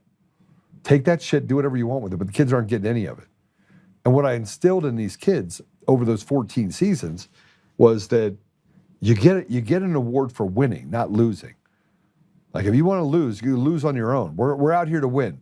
You get rewarded for winning. Otherwise, now you got kids in that are 30 years old that walk around saying, "Oh, you're not gonna pat me on the back for doing my job." No, your paycheck is your reward. You get to keep your job. But then you say it, people are like, "Oh, that's mean." I'm thinking to myself, what world are we in? You have a win, you get paid. You want to get paid more? Win more. It's pretty simple. But now we've stopped that. We've eliminated valedictorians from high schools, which eliminates competition. You have people that are focused on social issues. You have uneducated students entering the real work program force. Uneducated. You got guys from India that literally, sludge through poop that have a higher understanding of the English language than people we have that have been here their whole lives. And we're enslaving a whole new generation. We're weakening our country in such a way that a bullet won't have to be, because we'll just be broke. Here's who they did to it first: Venezuela. Put this up. This American kids are straight up forgetting how to read. Reading scores have collapsed nearly the entire country over the last 10 years. 83% of school districts are down. Students are now about half a grade level behind where they were in 2015. This mess started pre-COVID with flashy ed tech curriculum, screens instead of books. And then the pandemic remote learning disaster poured gasoline on it. Now we've gone to full-blown reading recession. With everyone pushes more iPads in classrooms, this generation brain rot in real time. And this is a source, I wouldn't trust Stanford, but you gotta trust Stanford. And part of the process is to force people to be dependent on the government. If you want to get rid of, we're not in a capitalist society, guys. We're not there. But check this out.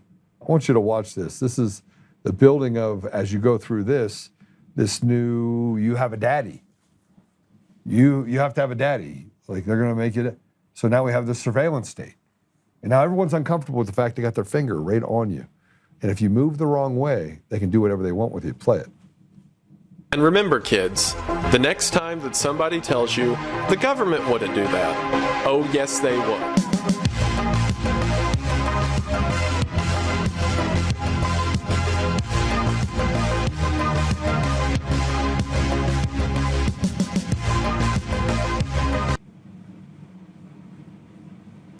Do you see what that is? Those are flock cameras. Those are record everything. They have them in Colorado now.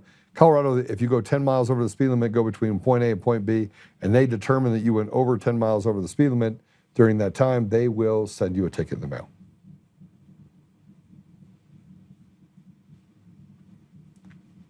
There's 20 million flock cameras now under Biden. And there's going to get another 4 million out under President Trump. We literally are being told that we're putting Americans last. And this is how you have to start working the problem. But they keep telling us they're not going to do mass deportation. They're going to make it more difficult for people here. We're going to let a bunch of retards from Somalia and other countries come in, not have to assimilate. We're going to let, Muslim, whatever you want to call it, jihadis. Look, the difference between Muslims that just want to live their life and assimilate and those that want to be a jihadi. I know there's a difference. Okay, same thing as Hasidic Jew community. Man, you won't find any nicer. You won't. They do a lot of good, right? There's also other synagogue of Satan guys, like people that are in positions of power that hide behind good, God-fearing Jews. True story. Make it difficult for them. But we're being told now, no mass deportations. We got 20 million, 30 million people that frankly shouldn't be here. We actually foot the bill. It's roughly 10% of our population. Cato Institute advocates for mass immigration. And the other side is we're trying to do the other side. We're trying to say, let's get them out. And you have the Cato Institute that advocates for mass immigration. Play it. The first step would be to give up on the mass deportation fantasy. About 1 in 5 Fairfax residents is someone who could be deported or who lives with them. It would destroy neighborhoods, rip Americans away from their spouses, parents, friends, families, customers, employees, employers, nurses, nannies, and teachers. Let me be clear. Let me be clear, you're a retard that's never accomplished anything in your entire miserable life. Matter of fact, you never played sports, never got a concussion, obviously never got hit hard enough. Maybe someone should hit you. Here's the reality. Back of the line. Back of the line. And you want to talk about the fact that you have 1 in 5? Great. Let's get rid of the 1 in 5. Let's get rid of them. You said it'll wreck the neighborhoods. Well, let's talk about the number of Americans that have been killed. Should we? Lost to an illegal alien. Let's talk about the ones that have been killed by people who have no business even being here. Should we talk about the fact that they get scholarship opportunities that we have to fund and free food and free housing? I mean, how is it going to wreck the neighborhood exactly when the taxes for the average American go down 20, 25%? Because that's what you're talking about. We're talking about handing back 25% of their paycheck, going from an average of 44% to 69%. Still not enough. You should get back 95% of it. And what you don't do in taxes, you do in fees. And what you don't do in fees, you do in cameras that you set up everywhere and say, oh, you stepped on the red square. You should have stepped on the blue square. You stepped on the red square, so we're going to charge you $300. We've made it a punitive society where everywhere you turn, you get slapped, slapped, slapped. That's called a slave environment. Americans get sent to the back of the line. Illegals and people that frankly do not respect or want to assimilate with us get sent to the front. It's backwards. When you have forced assimilation, in other words, assimilate or get the fuck out, you actually have a thriving society. Right now, we have a broken society. And what has been left in this entire environment is pretty scary. It's pretty scary when I look at other countries and I'm like, that's a thriving society. How Russia does things is a thriving society. How China does things, thriving society. Why? Because there's more opportunity there than it is here, at least for the people in that country. Here's what Kamala is talking about. Kamala Harris, Kamala, I don't even know what her name is, says that what they need to do when Dems take over. You better pay attention to this, because if you don't think a revolution is coming, watch this. Say, look, this is a moment where there are no bad ideas. A no bad idea brainstorm is what I'd like to call it. And in that no bad ideas brainstorm, we talk about what we need to do and think about doing around the Electoral College.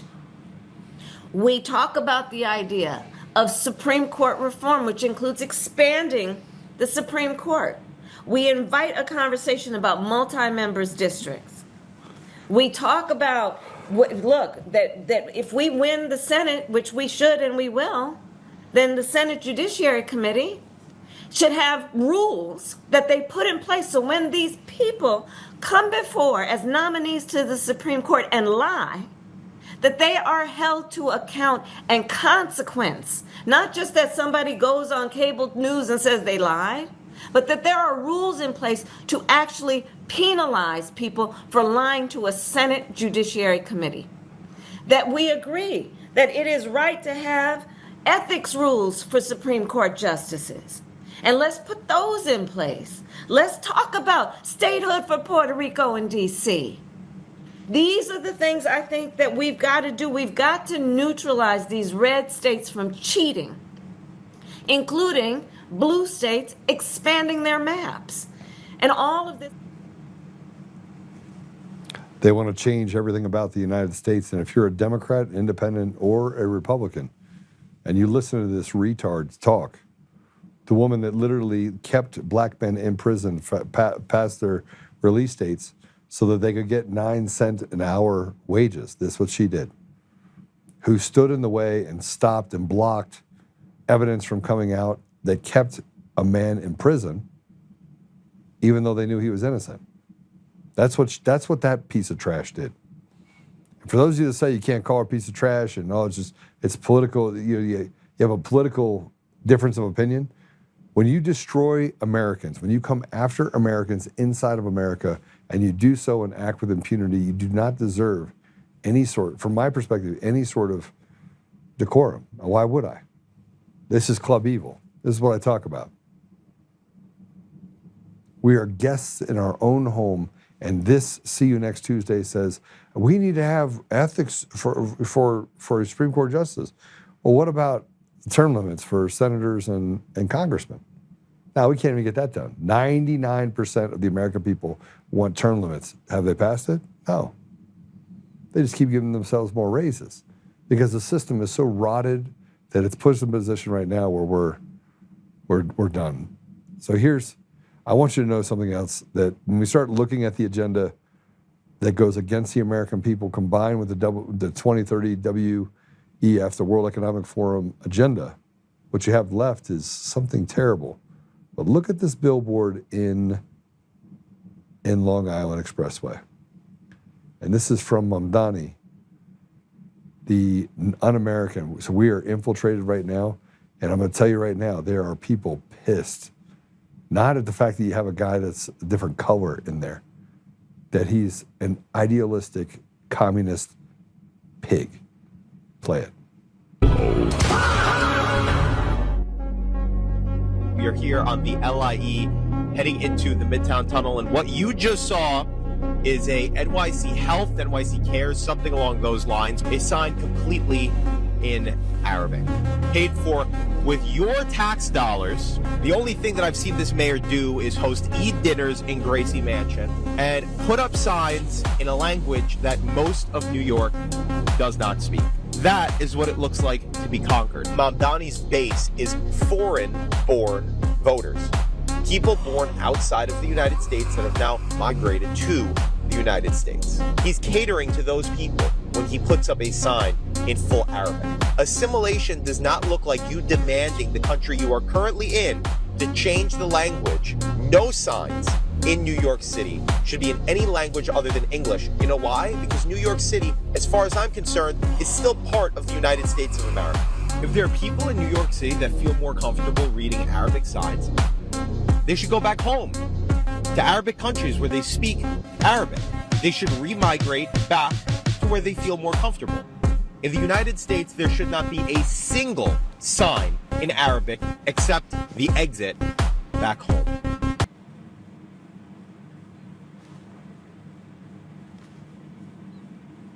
You tell me. Oh, you're an Islamophobe. This is anti-Semitic, Arab phobia. I don't know. What does it take for Americans to take back their country? You notice that I don't actually care if you're a Muslim. Assimilate. You can have your piece of the pie, but when you try to take over and force other people to live by your third world shithole standards, yeah, that's not the America that I want to leave for my children or grandchildren. And this is why we say it's gotten too hot. Healthcare is out of control. Big pharma is out of control. You don't control your body. They're getting rid of our food supply. They're dictating what we can eat, when we can eat it. They're putting cameras on every corner in order to persecute us with impunity. You tell me, Democrat, Republican, Independent. I'll listen to all three of you. If you're an American citizen and you're not a radical crapbag, on either side. This has nothing to do with race. This has everything to do with capturing our country. And I just want to point out that it was just literally 25 years ago. 25 years ago, 9/11. They flew airplanes into buildings. And what came out of it is a guilt complex is somewhere along the line. We did something wrong. The only person that did something wrong is these radicals that have basically gotten their grips, their talons into the American people. Go ahead, tell me I'm wrong. I'm tired of giving up to people what is not theirs to take. And I'm tired of living in a country that I've spent 30 years working my ass off for in order to have things so they can just come and take it from me. A rotted judiciary, a legislative body that thinks that we're their slaves. And then they use our own people, police officers and others, in order to enforce their draconian fascist rule. See, the left is exactly what they say that they are fighting against. They're trash. And we keep going through this process. And again, if you are a Democrat, if you are an ethical Democrat, you just want life, liberty, pursuit of happiness, man, you're my tribe. You're an independent, you sit in the middle, you lean left, I don't care. Social issues, I don't want to have a conversation about it yet. Let's get to the part where you have opportunity for your children first. Let's get to the part where you don't have to worry about walking down the street and have to worry about getting raped and then have the guy put back on the street 15 minutes later, where they drop the charges and said he can't actually, where they take a Gold Star mom, put her in jail for 9.5 years, make her serve nearly 2 years in prison before saying, maybe I will show the peasant a little bit of grace. Fuck Jared Polis. He's a scumbag that is stolen from the people of Colorado. Pardon my language. And you know what? I'm sorry that I had to cuss. But sometimes you get to that place where you go, these people don't care about us. They treat us as if we don't belong, as if we're lessers. And it doesn't matter if you're black, brown. If you're an American, they don't care about you. If you're a veteran, they care about you even less. So don't we have to get to a place where we can take it back? And what does that look like? Well, I'm going to play this 6-minute video. I'm going to pray it out, then I'm going to play this 6-minute video. We have to recapture our elections. More importantly, when I talk about the state of Colorado and every other state, we have to have a print. We have to have a red print. Call it whatever you want. The Republican Party is ripe for being the people's party. We're ripe for it. There are plenty of Democrats that want to have gun rights, that aren't radical, blue-haired, chicken little trash heaps running around that look like weeble wobbles, telling us that we need to take away people's rights and treat the American people like they're criminals. That is what this country has become. We are basically held hostage behind enemy lines by people that aren't even American. And the ones that are American, they're a bunch of retards. They never accomplished anything in their life. They were the ones the weeble wobbles that frankly were most likely to fall into a ditch even if they never got off the couch. Those are the people that are in positions of power and authority. Money hungry, just evil, evil, evil people. So we have to make a decision. And the decision is, do you want the country back or do you not want it back? And what are you willing to do to fight for it? And what levers are we going to pull in order to get there? But I'm going to tell you right now, if we do not capture the hearts and minds and create unlikely alliances, Democrat, Independents, and Republicans, we create a party of the people. We force the people inside of our communities that represent us at every level to go do what they're supposed to do in order to represent our interests, not the lobbyists and special interests, not the, hey, we want to take more from you and shut up, sit down, we'll tell you when the elections are good, slave. Not outsourcing to outside organizations that are then allowed to withstand FOIA requests so that you don't get access to information. Not because they can use lawfare or the judges or any of that stuff. No. We want people to go into the community, say, what do you need? They're like, I need trade schools. I need better education. I need to get rid of lower taxes dramatically, 25, 30, 35% less. I need to eliminate fees, get rid of property tax so that when I have my home, I own my home. These are the things that are popular with the people in our country. And it doesn't matter if you're a Democrat, Republican, or Independent. These are all things that you want. You don't want to be in an environment where the cameras are at every corner. And you're like, well, we have to get rid of the bad guys. Well, you put them back on the street anyway. So what good does it have to do if you find them? You put them in front of a judge and they put them out on the street with a $1,000 bail. So it's antithetical to think that this third world logic, which is what we have in our country, can continue to stand while you take away from people, Democrats, Republicans, and Independents. Let me say it again. The reason why we're Untamed Nation and we're not Conservative Daily is because, let's just take it out, we got to be the people's daily. We got to be talking to the people in our community and saying, listen, I feel the same way. And since I've been out there talking to Democrats, I can tell you without a doubt, people feel left behind. They feel like they've been betrayed. And everyone keeps saying, oh, it's Trump's fault. It's not Trump's fault. There's no Trump inside of the state of Colorado that raised your fees by nearly 35% just in the last 8 months. That happened just in this legislative session. That's what they were able to do.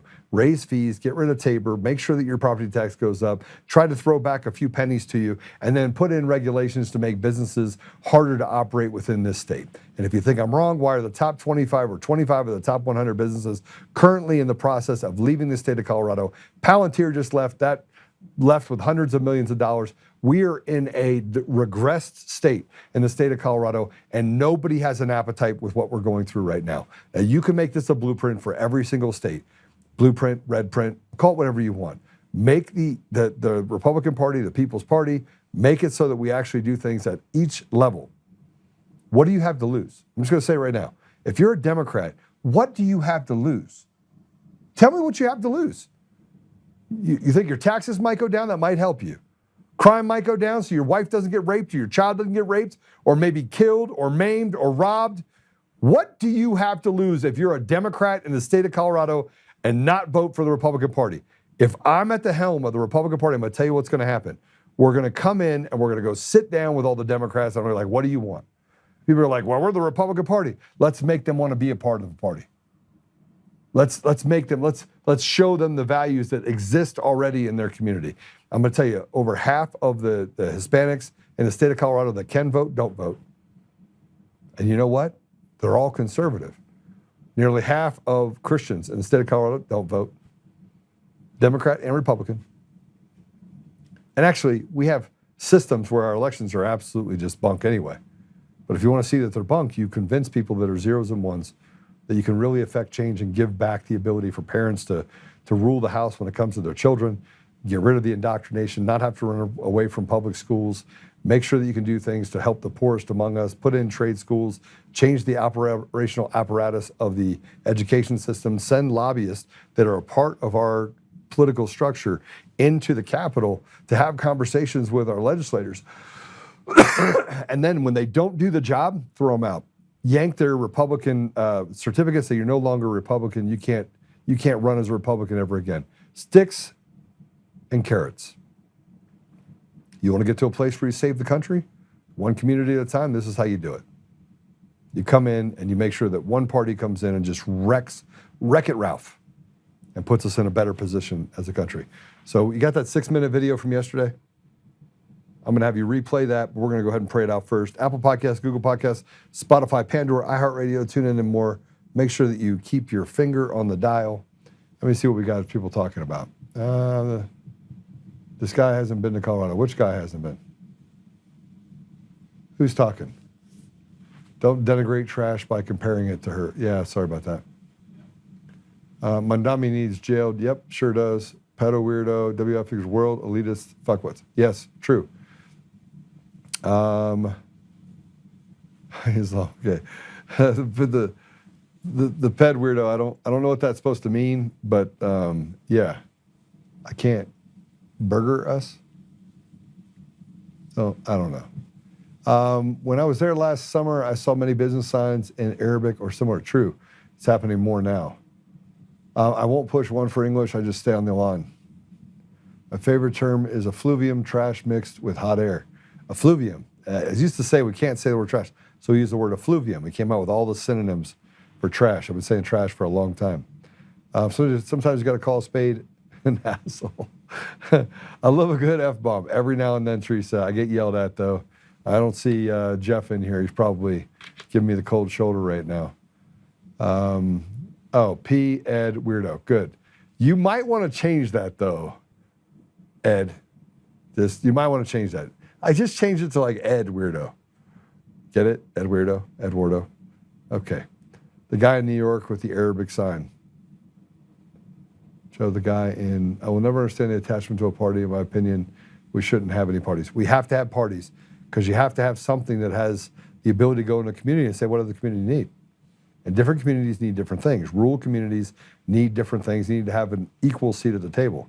Which is why it's so important to send to have a party that's so powerful and to be able to go into the communities of Republicans and Democrats and say, give us money so that we can go out there and talk about the alliances that we need in order to make our communities safer and better and more prosperous, so that people can actually have, safe parks and all the things that they have without the grift and graft of nearly 30, 40, 50% of our budgets going to outside organizations, which then use that money to push propaganda that just isn't true.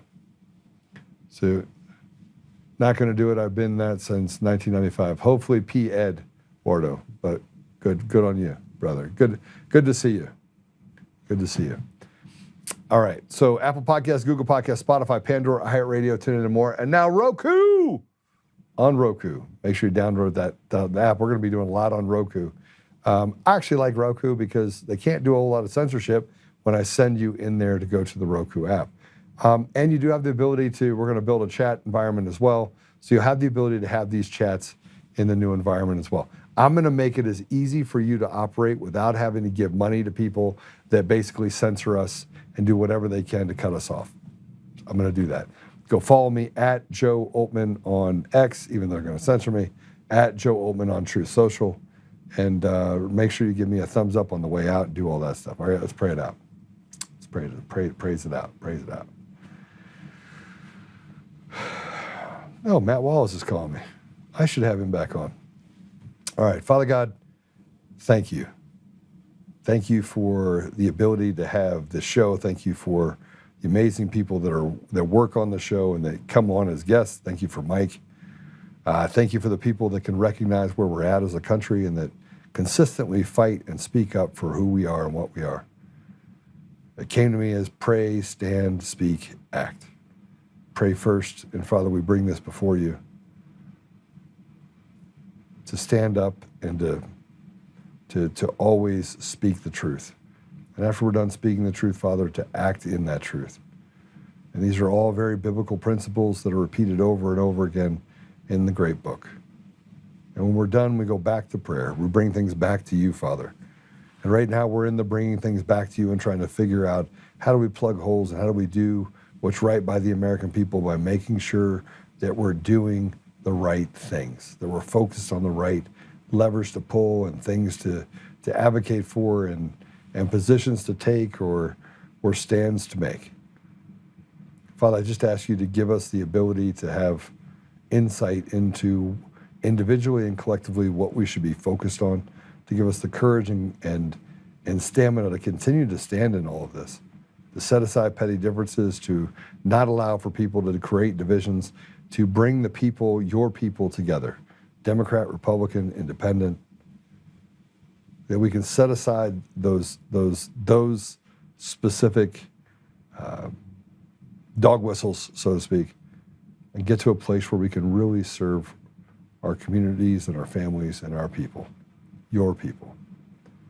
Father, help us that we may be honoring and yet committed to doing the right thing regardless of the consequences. And we may embrace the truth and embrace the ability for us to really affect change and bring our country back, as Mike said, to have more of this good tissue in our society. We ask these things, Father, humbly in the name of Jesus Christ. Amen. All right. I will see you guys. Ed, it's good to see you.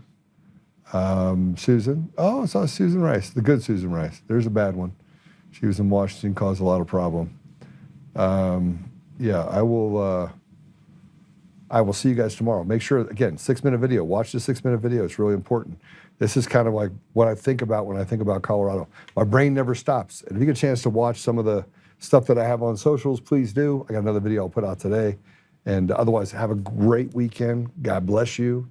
And stay prayed up. Make sure you get into the Word. I'm going to give you something I want you to read. Isaiah 40. Allie told me to read it. Man, it's a really powerful thing. Read Isaiah 40. Isaiah 40. All right. God bless you. We'll talk soon. Okay, this message is for, I'm going to talk to the people that I think need to be talked to. If you're in Colorado and you're a Democrat or you're an independent and you're just a sensible individual, I just want to ask you, as the session for the legislature closed in 2026, what did you get that made your life better? I'm going to give you a couple things. One, they took more money from you.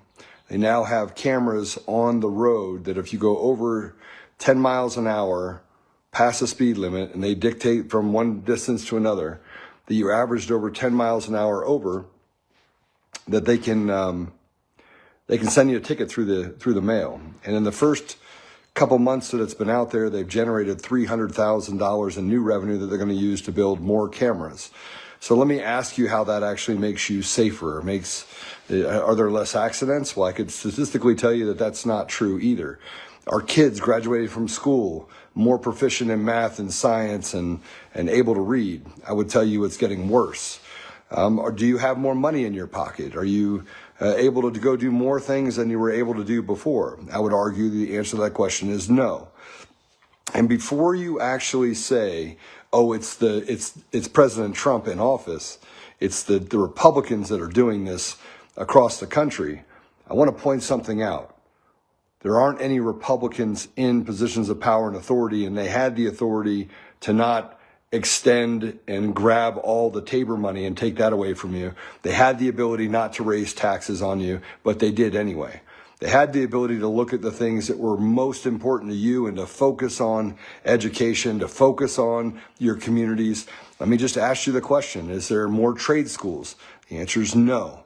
Are the nonprofits in the community that stand up there and say, that Donald Trump is this and Donald Trump, they're fixated on Donald Trump when they should be fixated on you. They should be working the problem. They should be working on what's better in your community. For the last 20 years, I've done things. People here that are my friends know this about me. I've worked with gang members, incarcerated men that have been in prison for a long time, the incarcerated youth program. I sat on boards, built programs, gave my money and my time to kids so they go to private school rather than public school, because the education system has just been that bad for that long. I worked around Democrats, Independents, Republicans. Before 2020, nobody called me anything. They didn't call me, they called me a Christian. They called me a guy that I was. But I had a high regard for the people in the community that were suffering the most. So I'm going to say this as I go and run for state chair. I'm not running for state chair of the Republican Party so that I can walk in there and fix it and do business as usual. I want the Republican Party to stand as the party for the people. That means Republicans, Democrats, Independents, whatever we do should service you in the community. So when you go to vote in November, I'm not going to sit up there and give you some superfluous BS like Phil Weiser and all these other people that are running for office on the Democrat side. Here's what I'm going to tell you. We need to go back in the community, make a commitment to the community that we're going to make things better, and that we're going to come back after sessions are done and say, this is how we made it better. And listen, rather than having, town halls that are just a bunch of Republicans or Democrats, or let's just get rid of the radical part of our society, push them to the side, and start talking about what the communities actually need. And I can tell you right now that if you look around at your children and sometimes your grandchildren, there's no opportunity. It's a desert. So the food desert and the opportunity desert and the education desert, it started in the poorest of communities, is now starting to grow across the entire state. Our children deserve something better. So here's my commitment to you. In the Republican Party, if you're an ethical Democrat, Kennedy Democrat, that Overton window's moved over, you just want sensibility, the party is going to put people in positions of trust and authority that are accountable to you.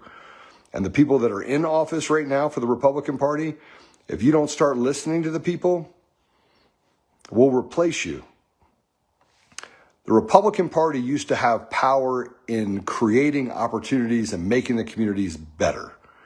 And right now, all we do is fight and point our fingers at each other while the people in the community suffer. So I'm going to tell you again, what do you have to lose? Because nothing that the Democrats have done up until this point has been good for any of you. We'll have a contract. We'll make sure everyone that signs that contract becomes committed to the community, not just to, one idea, but if it's better for the community, if it's better for our kids, if it's better for our pocketbooks, if it creates more opportunity and more advantage, then those are the things that we should chase. Special interests and the idea of putting pornographic books in schools, those are social issues that we're going to relegate to the sidelines. And we're going to start doing things sensibly.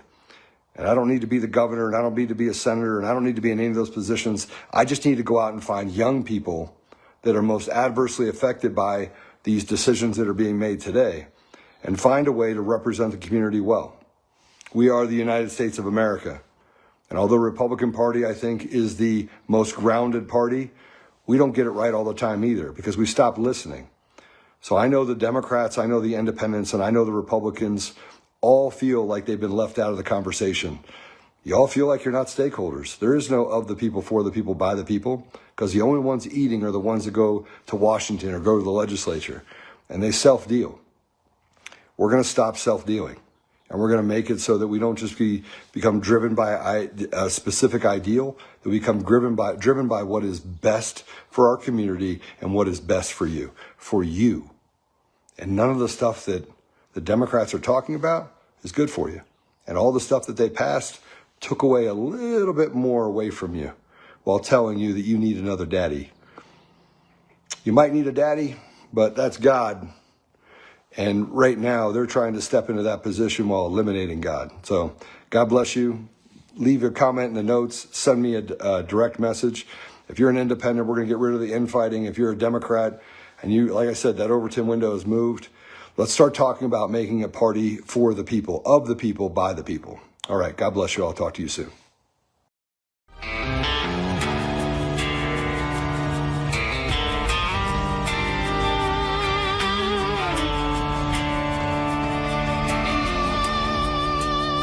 Rise up untamed in the heart of the fire where the wild ones roam. Joe Oltmann's calling, bringing truth back home. From conservative daily to this untamed fire, we shatter the silence, lifting spirits higher. No chains can hold us, no lies can prevail. Authentic and fearless on this rugged trail. Patriots gather under stars and stripes. Untamed nation, igniting the night. Untamed nation, let the truth roll out in this land of the free. Standing proud from sea to shining sea, we won't back down. Catch the fire, wear the crown. Untamed nation, it's our battle song, motivating hearts where the brave belong. Yeah, untamed and wild, forever strong. Play it again all night long.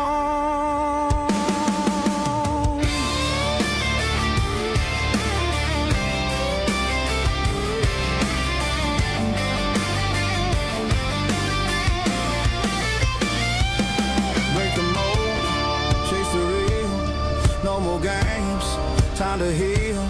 Joe's voice leads the untamed crew. Truth matters through and through.